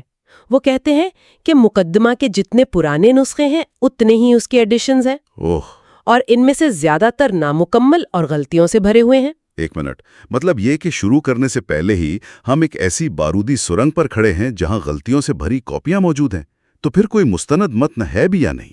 خوش قسمتی سے اب ہے۔ کئی دہائیوں کی محنت کے بعد ماخذ جو ہے وہ عبدالسلام شدادی کے 2005 کے عربی ایڈیشن کو سب سے بہترین اور مستند قرار دیتا ہے۔ عبدالسلام شدادی؟ جی، شادادی نے سالوں لگا کر مختلف نسخوں کا موازنہ کیا اور ایک ایسا متن تیار کیا جو نہ صرف صاف ستھرا ہے بلکہ اس میں مشکل اصطلاحات کی وضاحت کے لیے فٹ نوٹس بھی ہیں جو اسے پڑھنے میں بہت آسان بنا دیتا ہے۔ اچھا، یہ تو ان کے لیے ہو گیا جو عربی پڑھ سکتے ہیں۔ جی، لیکن ابن خلدون کی شہرت تو دنیا بھر میں ہے۔ ظاہر ہے اس میں تراجم کا بہت بڑا کردار ہوگا۔ بہت بڑا کردار۔ تراجم کے بغیر شاید ان کی فکر شمالی افریقہ اور مشرق وسطی سے باہر کبھی نکل ہی نہ پاتی۔ صحیح، پہلا یورپی ترجمہ 1862 میں فرانسیسی زبان میں ہوا تھا، لیکن انگریزی دنیا کے لیے سب سے اہم کام فرانز روزنتھال کا 1967 کا ترجمہ ہے۔ روزنتھال کا نام بار بار آ رہا ہے، ان کے ترجمے میں ایسی کیا خاص بات ہے؟ خاص بات یہ ہے کہ یہ صرف ایک لفظی ترجمہ نہیں ہے۔ روزنتھال نے اس کے ساتھ ایک بہت تفصیلی تعارف لکھا ہے جس میں ابن خلدون کی زندگی اور مقدمہ کی پیچیدہ تاریخ پر روشنی ڈالی گئی ہے۔ اچھا، اور وہ ترجمے کے اندر بھی تشریحی نوٹس دیتے ہیں جس سے پڑھنے والے کو سیاق و سبق سمجھنے میں مدد ملتی ہے۔ تو یہ ایک طرح سے ترجمہ اور گائیڈ بک دونوں کا کام کرتا ہے۔ لیکن یہاں ایک بہت گہری اور قدرے متنازع بات بھی سامنے آتی ہے۔ ماخذ میں عبدالمجید حنوم کے مضمون کا ذکر ہے جو کہتا ہے کہ ترجمہ صرف زبان کی تبدیلی نہیں، یہ ایک سیاسی عمل بھی ہو سکتا ہے، خاص طور پر نو آبادی دور میں۔ جی، اور یہ ابن خلدون کو سمجھنے کے لیے ایک انتہائی اہم نقطہ ہے۔ حنوم کا استدلال یہ ہے کہ جب فرانسیسیوں نے 19ویں صدی میں ابن خلدون کا ترجمہ کیا تو وہ صرف علمی تجسس کی وجہ سے ایسا نہیں کر رہی تھیں۔ تو پھر کیوں؟ وہ شمالی افریقہ پر اپنی حکومت قائم کر رہی تھیں اور انہیں مقامی معاشرے کو سمجھنے کی ضرورت تو اب یہ کہہ رہی ہیں کہ ترجمہ صرف زبان کی تبدیلی نہیں، یہ طاقت کا کھیل بھی ہے۔ یعنی فرانسیسی صرف ابن خلدون کو پڑھ نہیں رہے تھے، وہ اسے اپنے مقاصد کے لیے استعمال کر رہے تھے، ایک طرح سے اسے ایک فکری ہتھیار بنا رہے تھے۔ بالکل، وہ ابن خلدون کے نظریات خاص طور پر قبائلی سماجی ڈھانچے اور عصبیت کے تصور کو استعمال کر کے یہ سمجھنا چاہتی تھیں کہ ان لوگوں پر حکومت کیسے کی جائے۔ اس سے ترجمہ شدہ متن کو ایک ایسا مقصد مل گیا جو شاید ابن خلدون کے ذہن میں کبھی تھا ہی نہیں۔ یہ ہمیں ایک بہت بڑی بات سکھاتا ہے کہ علم کی منتقلی کبھی بھی معصوم یا غیر جانبدار نہیں ہوتی۔ واہ، اس کے پیچھے ہمیشہ کوئی نہ کوئی مقصد ہوتا ہے۔ یہ تو بہت گہری بات ہے۔ یعنی متن خود ایک میدان جنگ بن سکتا ہے، لیکن ان الفاظ کے پیچھے جو انسان تھا اس کا کیا؟ ابن خلدون کی اپنی زندگی کیسی تھی؟ کیا ان کے ذاتی تجربات ان کے نظریات میں جھلکتے ہیں؟ یقیناً جھلکتے ہیں، اور خوش قسمتی سے ہمارے پاس اس کے لیے سب سے بہترین ذریعہ خود ابن خلدون کی اپنی لکھی ہوئی آپ بیتی ہے۔ انہوں نے خود لکھی؟ جی، یہ ایک حیران انگیز دستاویز ہے جس میں وہ اپنی زندگی کے اتار چڑھاؤ، سیاسی سازشوں میں اپنی شرکت، قید و بند کی صحبتیں سب کچھ بیان کرتے ہیں۔ اس کا بھی بہترین ایڈیشن شدادی نے ہی تیار کیا ہے۔ اپنی آپ بیتی کے علاوہ بھی کچھ ہے؟ جی، جدید دور میں بھی ان پر بہت کام ہوا ہے۔ مصری ماہر سماجیات محمد عبداللہ عنان نے ایک جامع سوانح حیات لکھی ہے، اور والٹر فیشل نامی ایک محقق نے خاص طور پر ان کی زندگی کے مصری دور اور امیر تیمور کے ساتھ ان کی مشہور ملاقات پر تحقیق کی ہے۔ اچھا، یہ سب چیزیں مل کر ایک مفکر کی تصویر کے ساتھ ساتھ ایک سیاستدان، ایک جج اور ایک انسان کی تصویر بھی بناتی ہیں جو اپنی زندگی میں بہت کچھ سہتا ہے۔ ماخذ میں ایک تاریخی ناول دی پولیمیتھ کا بھی ذکر ہے۔ ایک منٹ، کیا ایک تاریخی ناول کو علمی ماخذ کے طور پر شامل کرنا عجیب نہیں ہے؟ یہ تو تاریخ کو فکشن بنانے کے مترادف ہے۔ کہ ایسے سامعین گمراہ نہیں ہوں گے؟ آپ کا سوال بالکل بجا ہے اور یہ ایک بہت اہم بحث کو جنم دیتا ہے۔ ماخذ خود اس ناول کو ایک دلچسپ بیانیہ کہتا ہے، لیکن ساتھ ہی خبردار کرتا ہے کہ اس میں ادبی آزادی کی ایک ایسی ڈگری ہے جو کچھ لوگوں کو غیر آرام دہ محسوس ہو سکتی ہے۔ یہ ناول ابن خلدون کی زندگی کو ایک عام قاری کے لیے بہت دلچسپ بنا دیتا ہے، لیکن ایک مورخ کے لیے یہ خطرناک ہو سکتا ہے کیونکہ اس میں حقائق اور تخیل کے درمیان کی لکیر دھندلی ہو جاتی ہے۔ یہ ہمیں علمی اور عوامی تاریخ کے درمیان کے فرق کو یاد دلاتا ہے۔ ٹھیک ہے، تو ہمارے پاس ایک پیچیدہ متن ہے اور ایک پیچیدہ انسان ہے۔ ایسا لگتا ہے کہ اس کے بعد محققین نے انہیں کسی نہ کسی خانے میں فٹ کرنے کی کوشش شروع کر دی۔ ماخوذ کہتا ہے کہ کئی نسلوں تک یہ کوشش ہوتی رہی کہ ابن خلدون کو سماجیات، معاشیات اور نہ جانے کن کن علوم کا بانی یا پیشرو ثابت کیا جائے۔ یہ جنون کیوں تھا؟ یہ ابن خلدون پر تحقیق کا شاید سب سے بڑا اور سب سے متنازع موضوع رہا ہے۔ اچھا۔ اس کی بنیادی وجہ یہ ہے کہ جب لوگ ان کی تحریریں پڑھتے ہیں تو وہ حیران رہ جاتے ہیں۔ وہ دیکھتے ہیں کہ جو باتیں آگسٹ کومٹ یا ایمائل درخیم نے 19ویں صدی میں کی، ان میں سے کئی باتیں ابن خلدون 500 سال پہلے کر چکے تھے۔ صحیح۔ تو قدرتی طور پہ یہ خیال آتا ہے کہ وہ ان تمام علوم کے بانی تھے۔ یعنی ہم انہیں اپنے دور کا چشمہ پہنا کر دیکھ رہے ہیں، لیکن کیا ان کے کام میں واقعی وہ باتیں نہیں تھیں جو آج کے سوشیولوجسٹ کرتے ہیں؟ بالکل تھیں، لیکن ان کا سیاق و سباق، ان کی زبان اور ان کا مقصد بالکل مختلف تھا۔ فرانز روزنتھل نے اس رجحان کے خلاف بہت سختی سے خبردار کیا ہے۔ وہ کہتے ہیں کہ جب ہم سماجیات کا باپ جیسی اصطلاح استعمال کرتے ہیں تو ہم جدید تصورات کو ماضی پر مسلط کر رہے ہوتے ہیں۔ اس سے مصنف کے اصل ارادے کو سمجھنے میں غلطی ہو سکتی ہے۔ لیکن اس کا مطلب یہ تو نہیں کہ یہ ساری کوششیں بیکار تھیں؟ کچھ تو حقیقت ہوگی ان دعووں میں۔ یقیناً بہت سے مطالعے بہت اہم ہیں۔ مثال کے طور پر مصر کے علی عبد الواحد وافی، ملیشیا کے سید حسین العطاس اور تیونس کے محمود دھاوادی جیسے کئی نام ہیں جنہوں نے تفصیل سے بتایا کہ کس طرح ابن خلدون نے معاشرتی حقائق کا منظم تجزیہ کیا، جو جدید سماجیات کی بنیاد ہے۔ اور معاشیات کے بارے میں؟ اسی طرح معاشیات میں جوزف اسپینگلر اور ابراہیم اویس جیسے اسکالرز نے دکھایا کہ انہوں نے سپلائی اور ڈیمانڈ، ٹیکسیشن اور حکومتی اخراجات کے اثرات پر کتنی گہری باتیں کی۔ اویس نے تو انہیں معاشیات کا باپ تک کہہ دیا۔ معاشیات کا باپ؟ یہ تو بہت بڑا دعویٰ ہے۔ جی، یہ دعوے بڑے ہیں، لیکن یہ ایک بہت بڑی علمی بحث کا حصہ ہیں۔ اور پھر بات صرف انہیں کوئی خطاب دینے تک محدود نہیں رہی۔ ماخذ کہتا ہے کہ اسکالرز نے ان کا موازنہ مغربی فکر کے بڑے بڑے ناموں سے کرنا شروع کر دیا۔ یہ تو فلسفیوں کی ایک آل سٹار ٹیم لگتی ہے۔ میکیاولی، مارکس، درخیم، اس موازنے کا کیا مقصد تھا؟ دیکھیں، اس کے پیچھے دو بڑی وجوہات تھیں۔ ایک طرف، جیسا کہ ماخذ میں احمد زید کا حوالہ دیا گیا ہے، بہت سے عرب اسکالرز کے لیے یہ موازنہ اپنے علمی ورثے پر فخر کرنے کا ایک طریقہ تھا۔ اچھا۔ اور یہ ثابت کرنے کا ایک طریقہ تھا کہ سماجی علوم کی بنیاد مغرب میں نہیں بلکہ اسلامی تہذیب میں رکھی گئی تھی۔ یہ ایک طرح سے علمی تاریخ نویسی کی جنگ تھی۔ اور دوسری وجہ؟ انت سے اتنے متاثر تھے کہ وہ انہیں اپنے فکری پینتھیون یعنی عظیم مفکرین کی صف میں شامل کرنا چاہتے تھے۔ تو جب ارنسٹ گیلنر ان کا موازنہ درخیم سے کرتے ہیں یا باربرا اسٹواسر میکیاولی سے، تو وہ یہ کہہ رہے ہوتے ہیں کہ ابن خلدون ہمارے لیے بھی اتنے ہی اہم ہے، اور انہیں بھی اسی سطح پر سمجھا جانا چاہیے۔ بالکل، ہر موازنہ ان کی فکر کے ایک نئے اور حیران انگیز پہلو کو روشن کرتا ہے۔ ٹھیک ہے، تو اس تمام تعریف و توصیف اور موازنے کے بعد یقیناً کچھ لوگوں نے ان کے کام میں خامیاں بھی نکالی ہوں گی۔ کوئی بھی مفکر تنقید سے بالاتر نہیں ہوتا نا۔ یہاں سے بات واقعی دلچسپ ہو جاتی ہے۔ ان پر اہم تنقیدیں کیا ہیں؟ ماخوذ اس تنقید کو بہت منظم طریقے سے 3 حصوں میں تقسیم کرتا ہے۔ پہلا حصہ ہے مجموعی فلسفیانہ تنقید۔ فلسفیانہ تنقید؟ جی، یہ ایک بہت بنیادی بحث ہے کہ ابن خلدون کے فکری نظام میں عقل اور ایمان کا رشتہ کیا ہے۔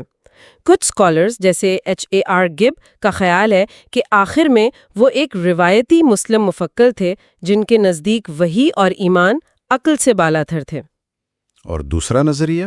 جبکہ دوسری طرف محسن مہدی جیسے مفکر ہیں جو کہتے ہیں کہ نہیں، وہ بنیادی طور پر ایک فلسفی تھے اور ان کا پورا نظام عقلی بنیادوں پر قائم ہے۔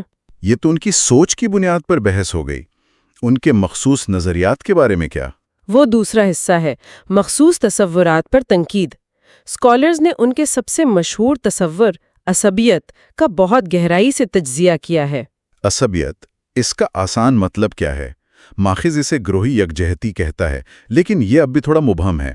اسے آپ ایک مضبوط ٹیم سپرٹ یا ایک قبیلے یا قوم کا وہ جذبہ سمجھ سکتی ہیں جو کہتا ہے ہم سب ایک ہیں۔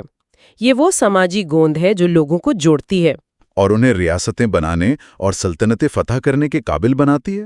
بالکل۔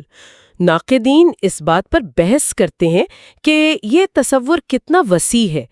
کیا یہ صرف قبائلی معاشروں پر لاگو ہوتا ہے یا جدید قوموں پر بھی؟ اسی طرح ان کے دوسرے تصورات جیسے جاہ یعنی مرتبہ اور ملک یعنی بادشاہت پر بھی بہت بحث ہوئی ہے۔ اور تیسری قسم کی تنقید؟ تیسری قسم کی تنقید ان کے تعصبات پر ہے، اور یہ جدید قارئین کے لیے سب سے مشکل حصہ ہے۔ اچھا۔ ماخذ سیڈرک ڈویئر کے کام کا حوالہ دیتا ہے جس میں ابن خلدون کے کچھ ایسے خیالات پر تنقید کی گئی ہے جو وہ مختلف نسلی گروہوں کی صلاحیتوں کے بارے میں رکھتے تھے۔ یہ باتیں آج کے معیار پر ناقابل قبول ہیں۔ یہ ایک مشکل حقیقت ہے۔